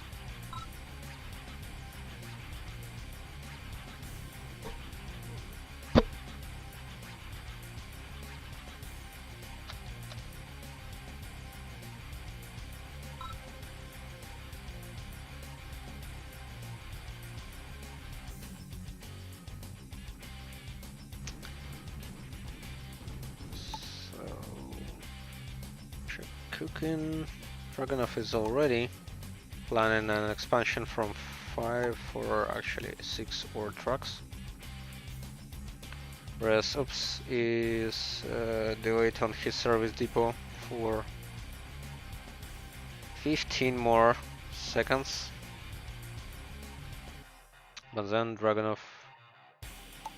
Wow, actually Dragunov is building a heavy tank, so that should be interesting.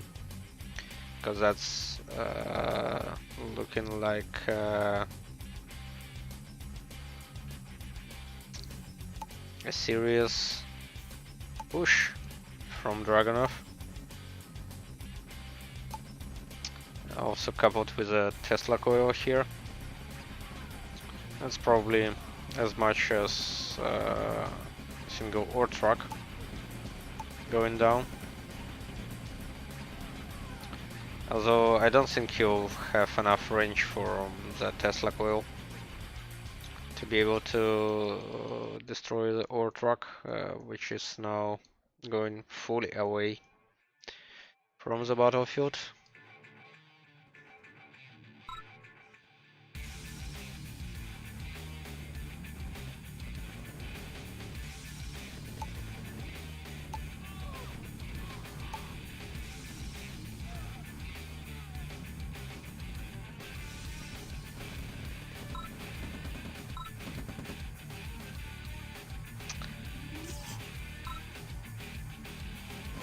Yeah, and this is why, or actually, this is where other differences kicks in. Just because Dragunov opted to not have any engineers and oil derrick place, means he is not getting additional resources every 15 seconds. And even not opted for a safe oil derrick in the top left corner.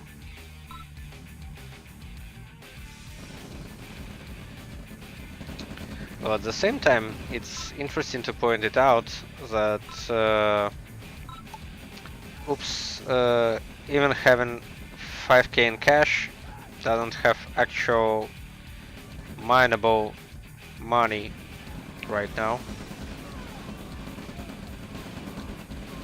And probably it's a good way for Dragunov to trade here. No, I don't think so.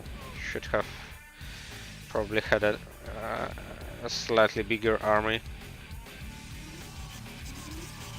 At least it's nice for Dragunov to block this ore patch here and destroy some of refineries around.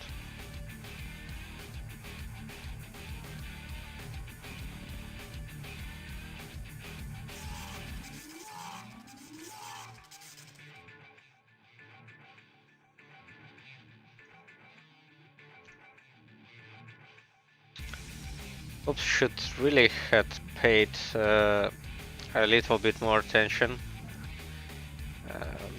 and grabbed those two Eldricks in the top right as well.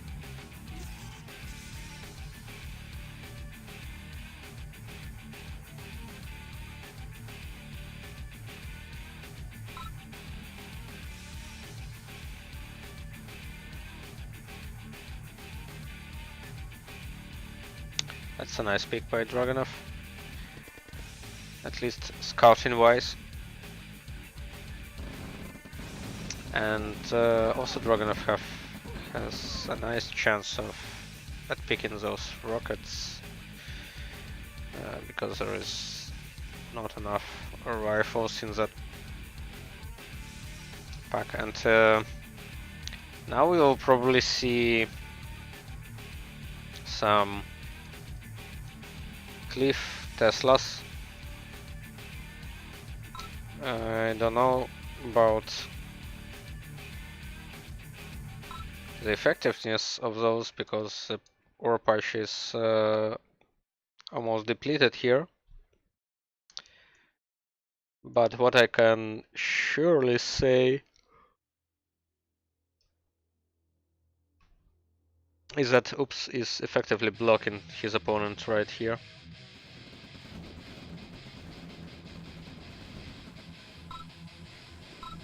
And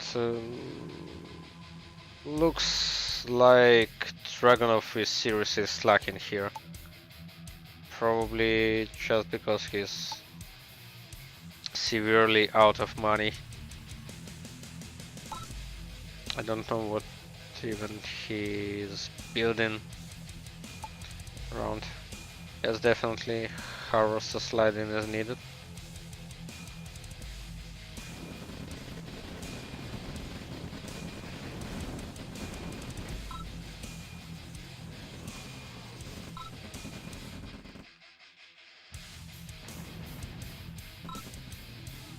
And now Oops needs yeah, well, that was a very nice bait. Now Oops just needs to clear out the main base because definitely this Tesla will not be enough.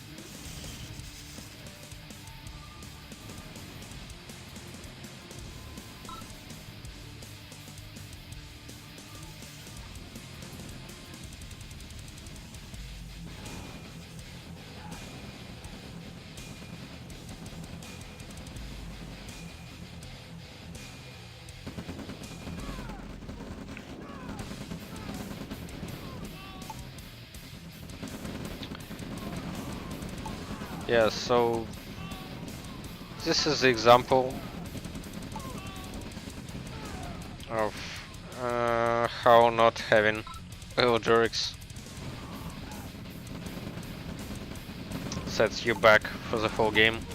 Oh, yeah, that was a mistake by Oops, because he should have just destroyed half of the base there, but instead he just went in, didn't attack anything, and went out.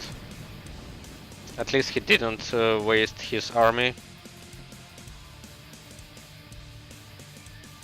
And then there is just too many MCVs at the top for Oops right now. Yeah, he finally took those soil derricks.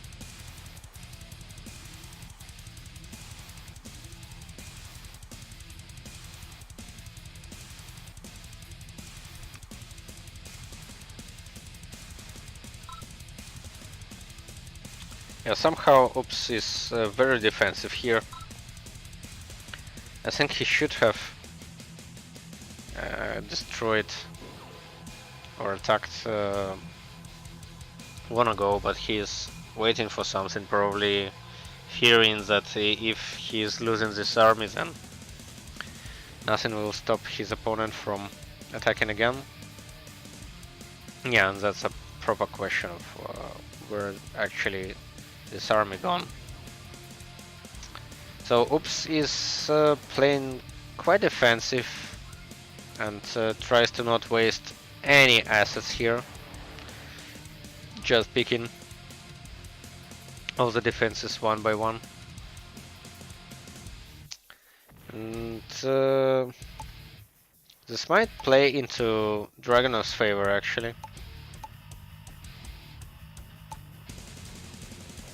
Because right now you already see that Dragunov has a better economy, at least that was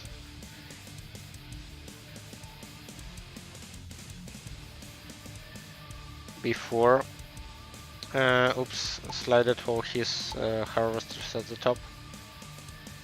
And you see some kind of bug here that O-Truck tries to pick the refinery like 40 cells away.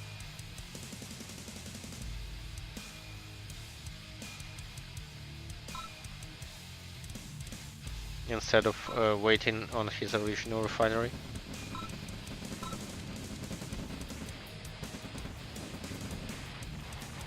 Yeah, now finally Oops goes in and wrecks the whole base here.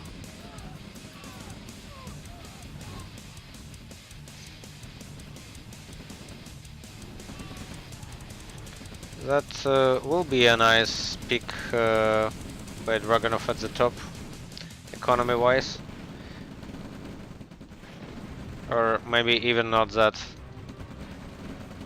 because Oops is taking all of his harvesters away.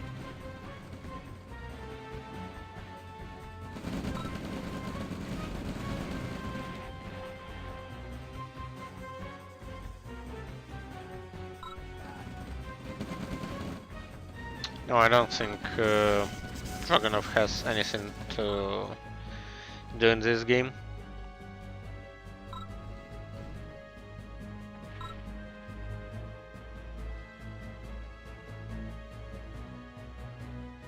Just needs to carefully deal with this army here and not lose any more assets that he needs to.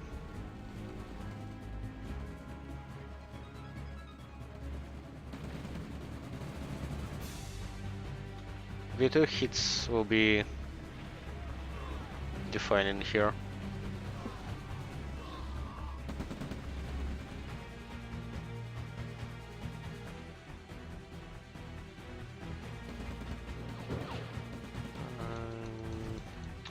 Yeah, Oops should have hold fire on those V2s instead of firing them blindly around.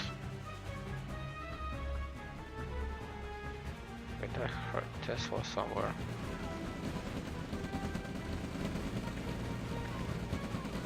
Oh, that's a nice rushing in with heavy tanks,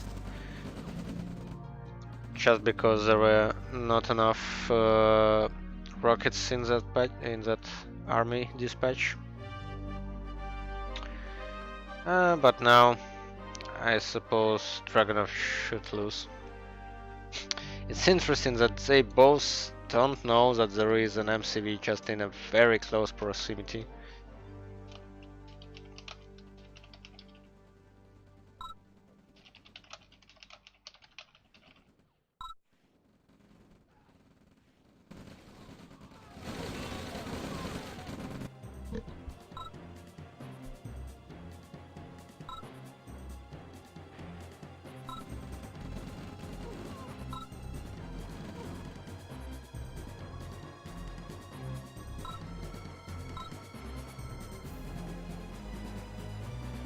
Angie what?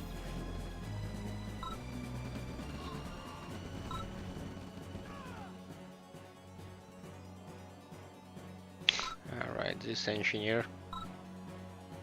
Oh.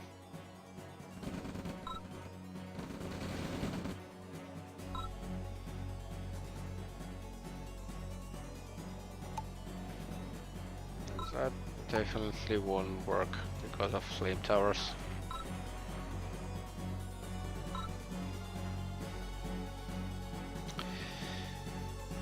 Yeah, well, it was over like 5 minutes ago, so now we just...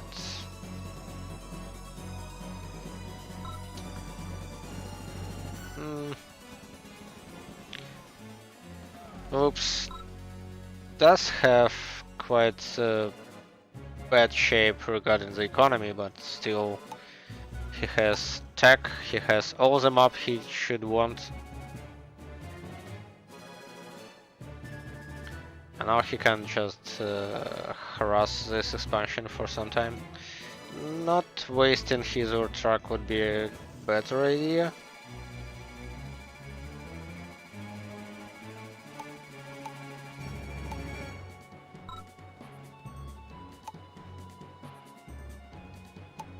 What's assets?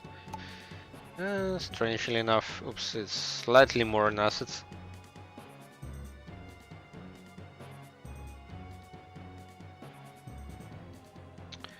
Well, here is one more mistake for you. He doesn't build from his infantry right now.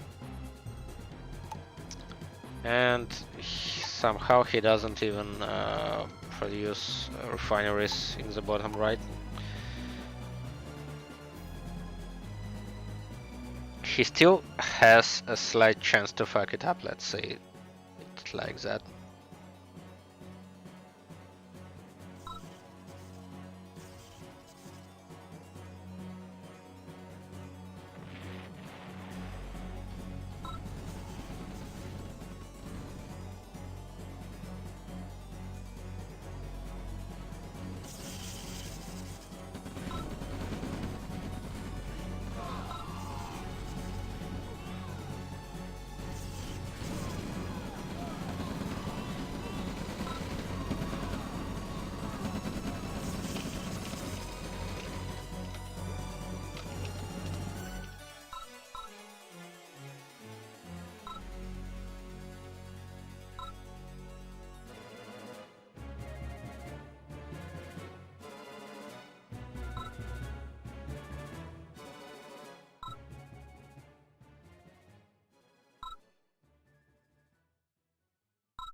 Okay, so let's see whether Dragunov has any chances on this map right now. He has technically 2 ore patches here, depleted mines in the left,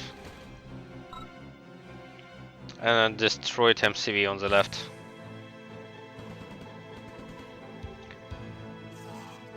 And Oops has pretty much everything else on this map. So again, I don't see any possible chance for Dragunov to get back from this. If somehow Oops manages to lose all his army, then maybe there is a chance. At the same time, Oops has a wrong primary set on his refinery production, and also he has only shock troopers ordered, which is not what you would want for a balanced army.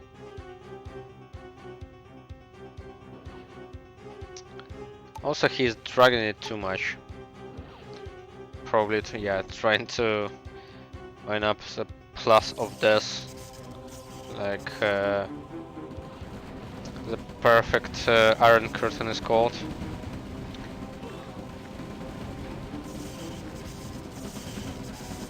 Crashes are largely irrelevant here, just because there is not enough infantry in that patch.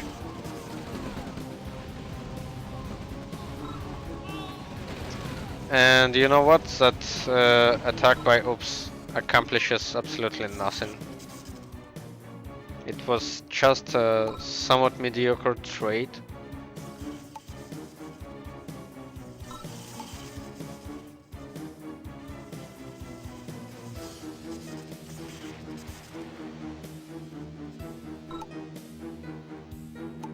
But at least, if Oops does it properly, I think he can snipe all the power here.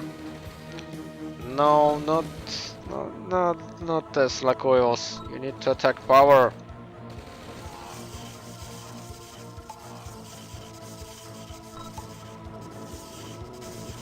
Well, now he attacks power.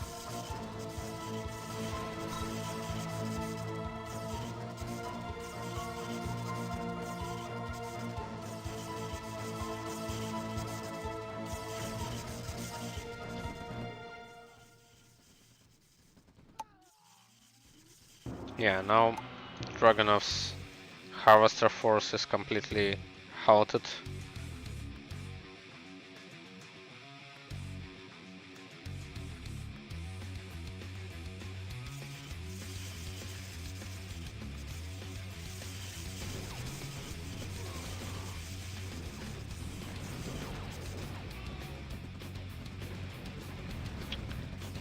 At this point, Oops doesn't even...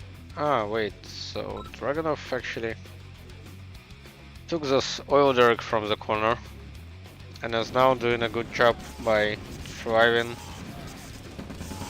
Oops off from the position of where he should have easily closed up the game, but didn't do so. And now Dragunov is trying to get some of his eco back, but I would say his eco is definitely not worth the trouble anymore.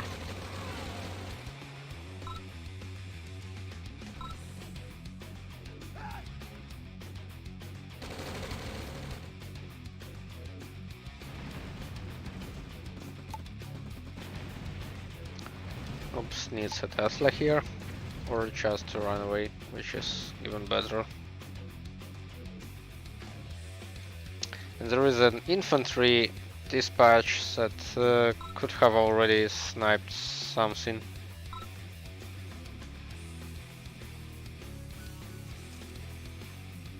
Oh yeah, that's a Tesla tank. Provides a lot of assets bonus for Oops here.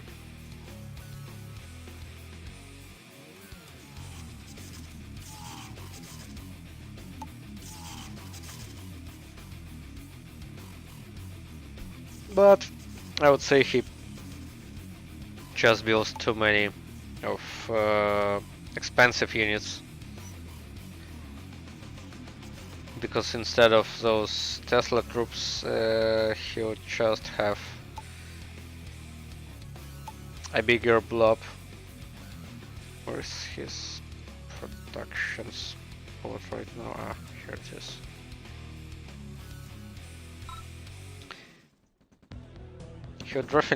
He would definitely have a bigger army at this point if he were not to build just pure Tesla tanks and Tesla troops.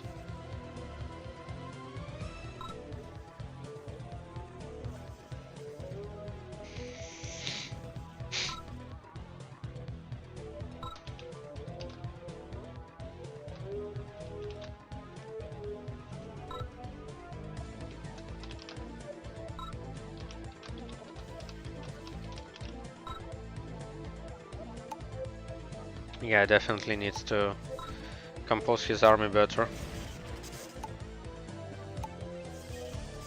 Because now he is risking to lose another expansion to those 5 heavy tanks.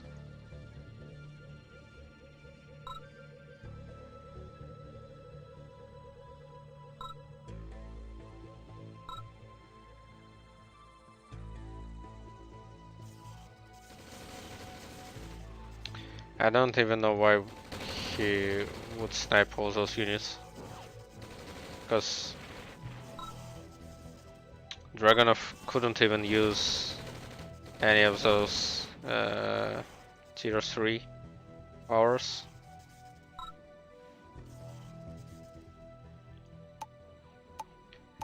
And these parabombs won't do much as well. He can destroy a war factory though. And oops, doesn't have another war factory.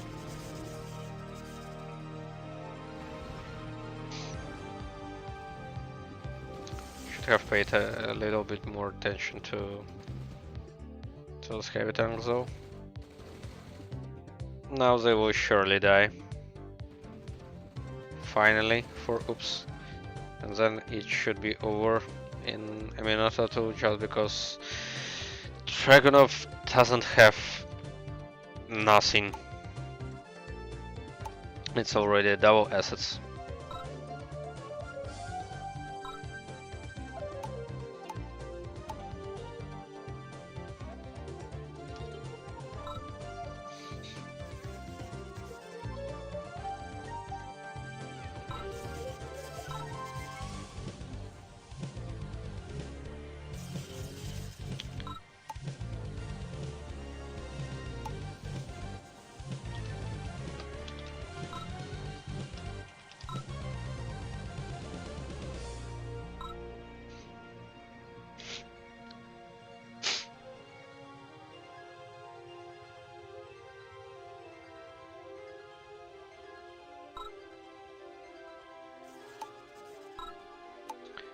I don't know what's even Oops doing at the moment, because he's looks like he's not doing anything.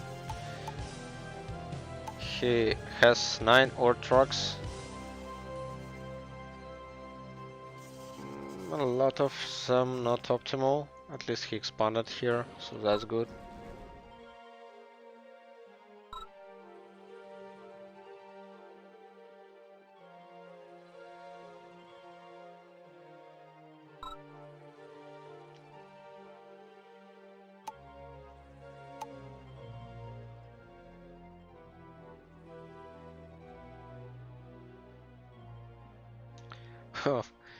At this point, I think he can just use yaks to snipe both construction yards around.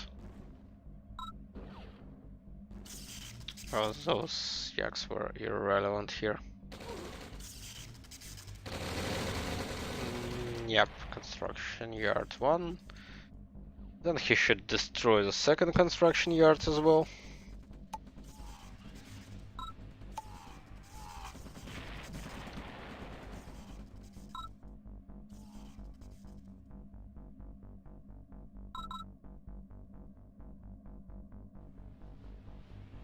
And there is quite a lot of yaks for oops.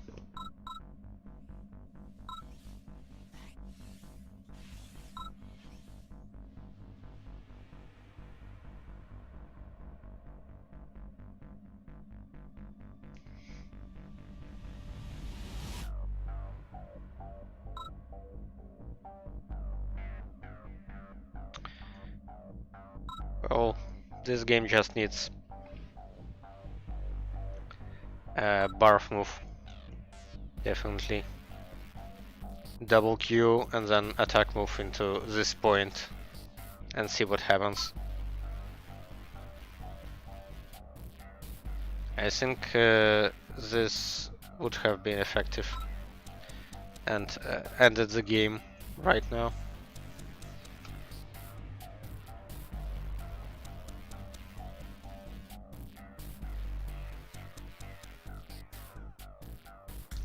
Why would his yak even fly here? I suppose that's a spawn point? Nope.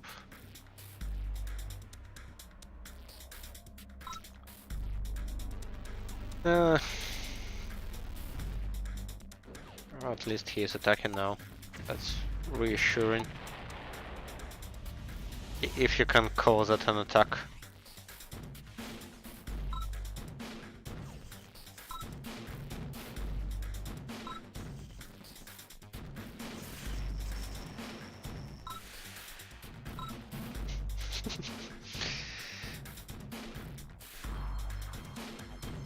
Oh, he should have at least repaired them all.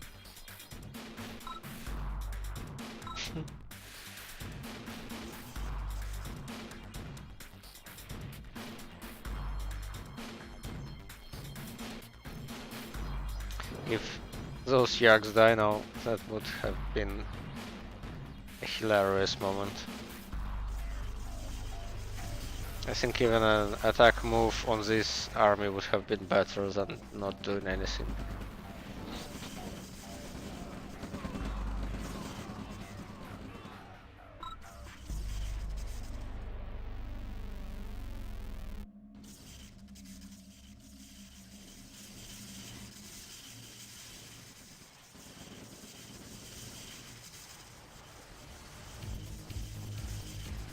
Wait, is that an A move?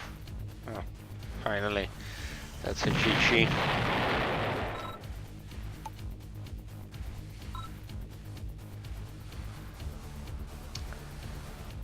Oh, well, that should have been ended like almost 20 minutes ago.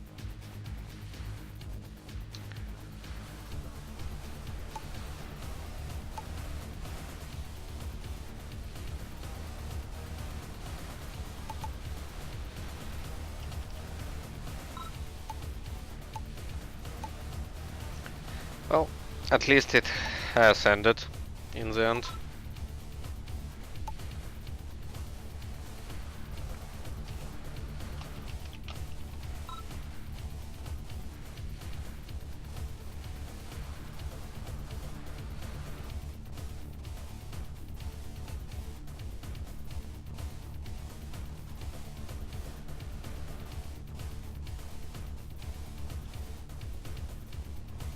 Hopefully it will be something smaller this time and also faster.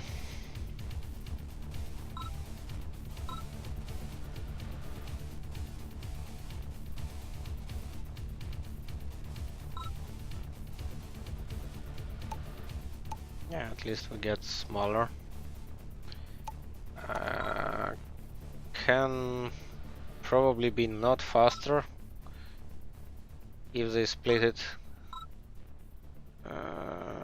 horizontally.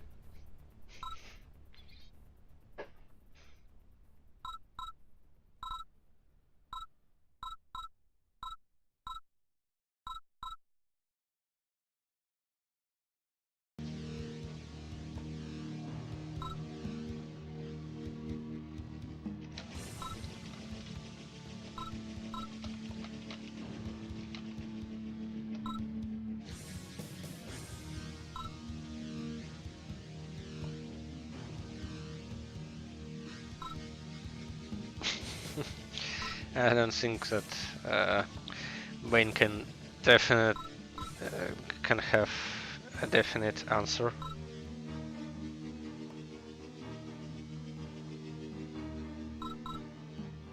For that question.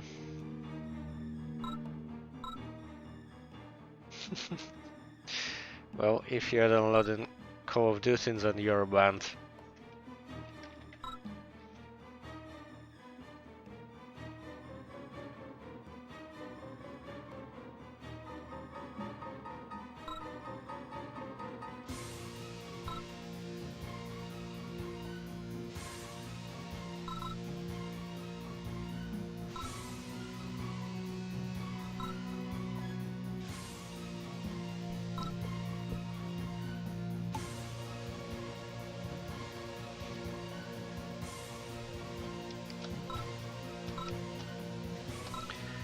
And I'll just leave you for 5 seconds.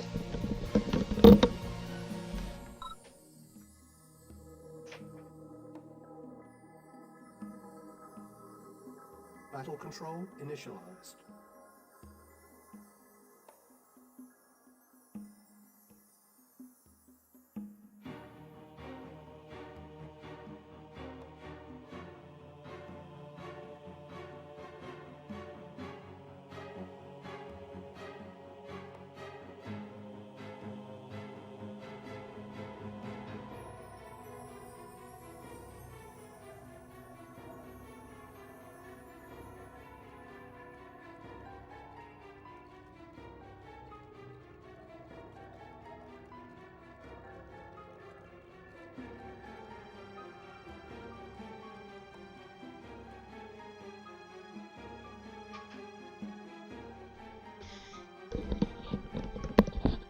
Okay, so snakes and ladders.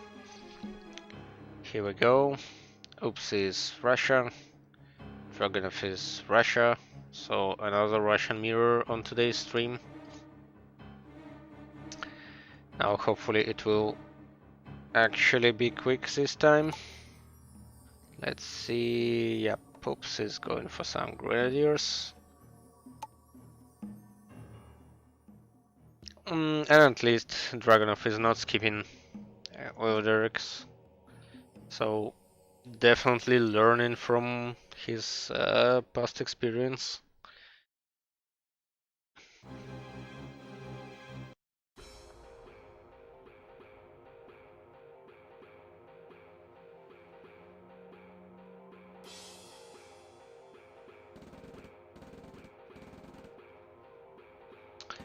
I suppose Oops tried to snipe some engineers right here,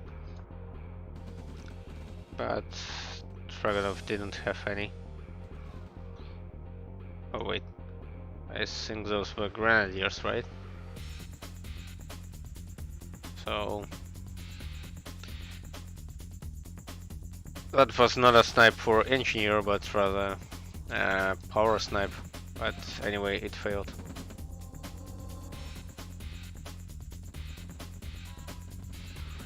That's also a nice doggy. Regarding vision, that's a thing that I have learned the hard way playing against Warwrecker.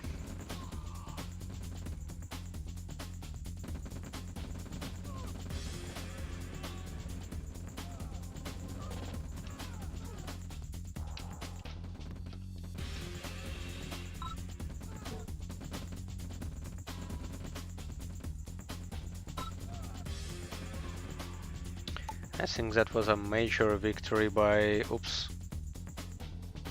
Well, it doesn't look like so, but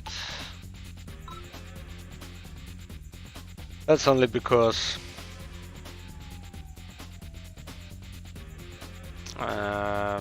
Oops lost a lot of grenadiers here for nothing. And he should be a little bit more careful, because the first thing they will attack is the engineer on the left. Still, that's a lot of streaming infantry dying for nothing.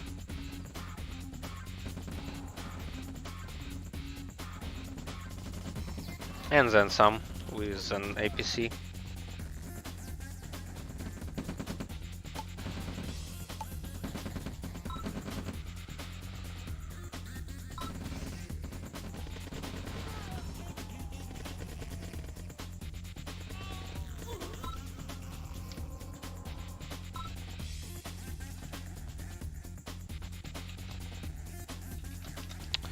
Yeah, the harvester bug is known, I think.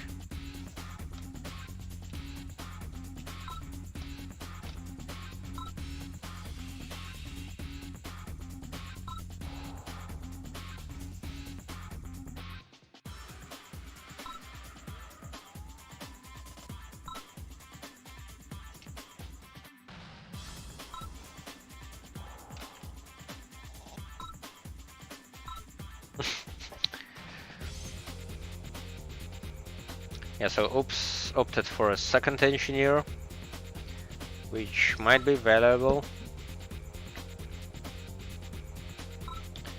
in this game, especially that he did destroy a lot of infantry from Dragunov in early game, and now we are going into something of a mid game, especially when Oops builds his own MCV.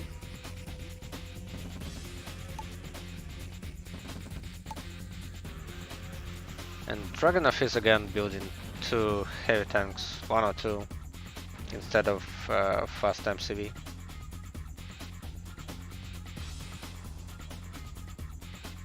I don't know whether it works for him.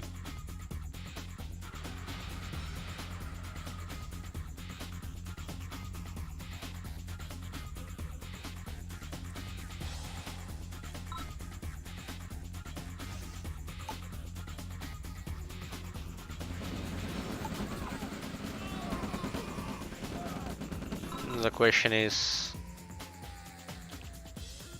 Wait, not again.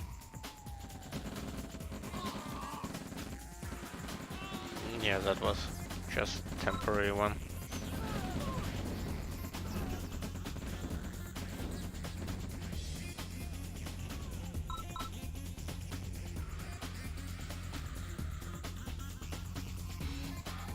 And what's that if not a very bold base push?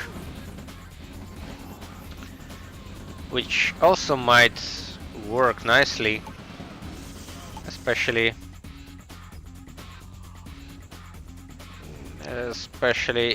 if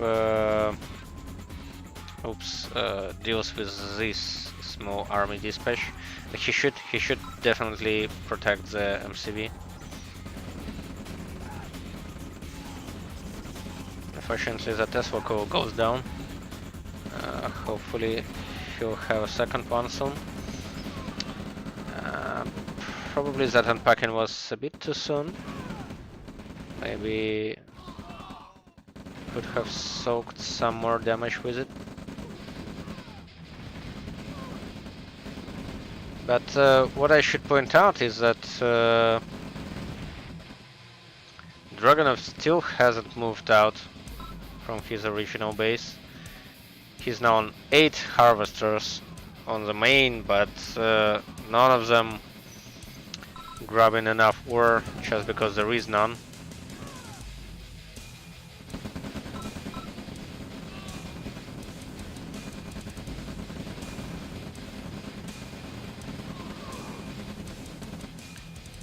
And that actually looks like a failed base push by Oops. And the problems for him is he also didn't pay attention to his expansion options around.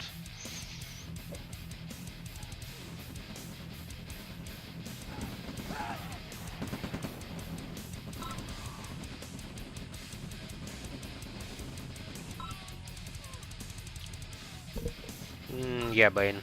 Seems like there is lag.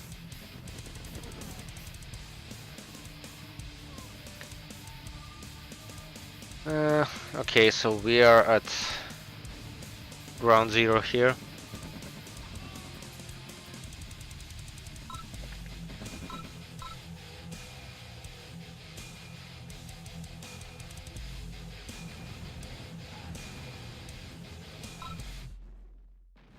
Or square one, however you may call it. And now those players try to expand and bring up their economy after expanding very late. And you should definitely see that Oops was much better at economy sliding than Dragonov, because Dragonov only does that now. And I would prefer to leave 3 harvesters on 3 mines, but that depends. Yeah, Dragonov has better assets, of course, but I don't exactly see where that is invested from, probably in refineries and harvesters. And he just floats 7k. At the same time, Oops doesn't have pretty much anything.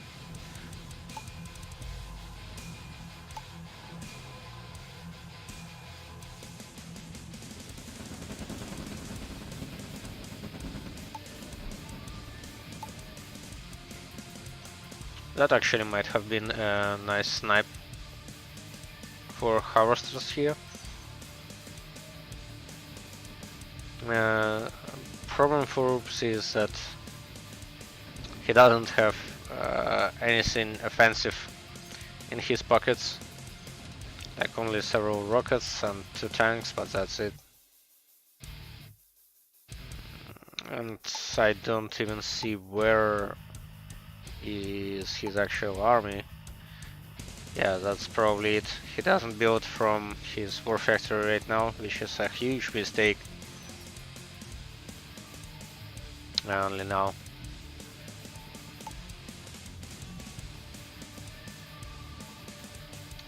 That those heavy tanks may produce some value here.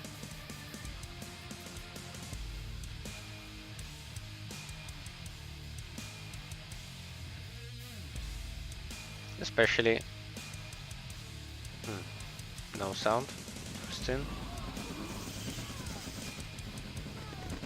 Yeah, I don't know about that attack. Depending on how Oops is going to defend against that.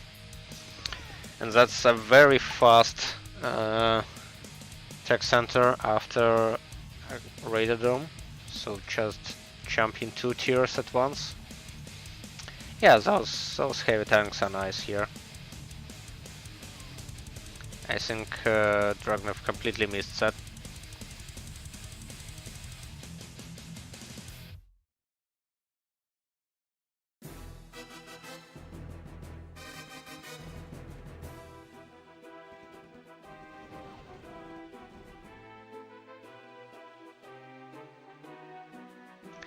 So let's see how Oops deals with this army then.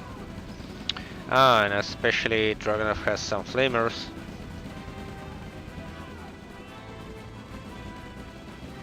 That Radadon might go down here.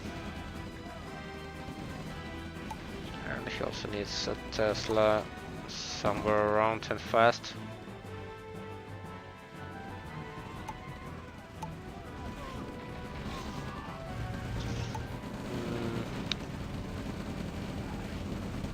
I don't know about shock troopers. Yeah, well, they both float 10k, but still he needs a bit more barracks maybe.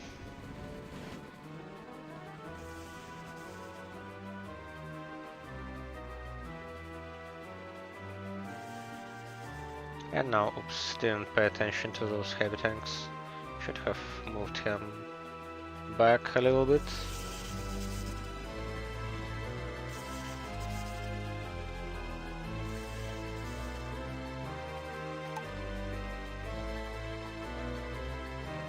Let's see whether that full shock tech works this time. But I think Dragonov should have opted for more airfields, yes, and more yaks. Basically more everything.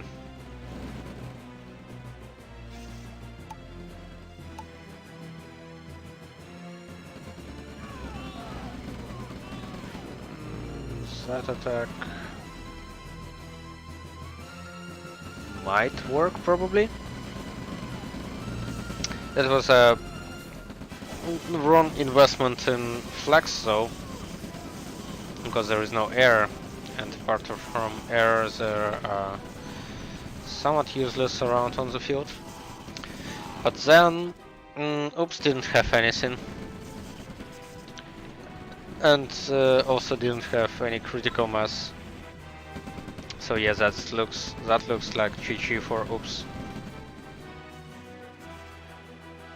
especially coupled with that slow base push of Tesla creep on the right. Yeah, there is no chance of Oops for going back in this game. That's GG, and that's actually 1-1. So I was quite right with my predictions before the start of these games.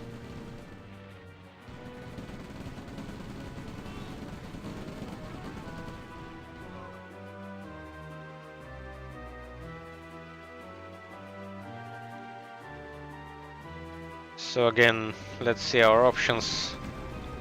I don't see any options, at least for Oops. Dragunov just needs to push and push and push until there is nothing more than GG is left. So we are just waiting on that moment. Even though those flags were put to use, they did destroy Conyard here.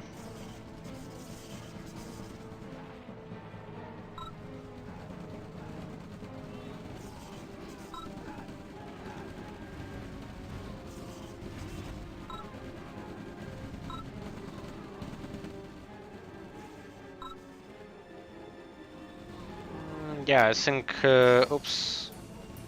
Oh, that fast tech may have worked, but he required some more defenses with that, probably.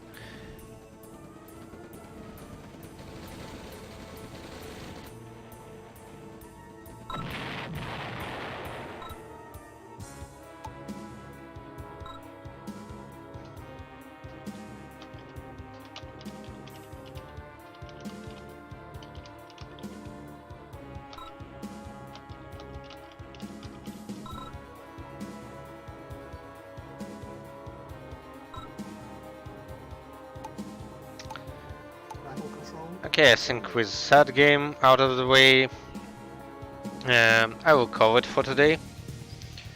So the remaining events for this week will be of course Orbs Tiberian Dam Rush tournament on Saturday. I think it's somewhere around 4 UTC, 4 PM UTC plus 0 or something. And hopefully I will draft a weekly battlefield report by Monday, or probably on Tuesday morning, just because the Monday is the last day of week's reports for RAGL, as it was last season.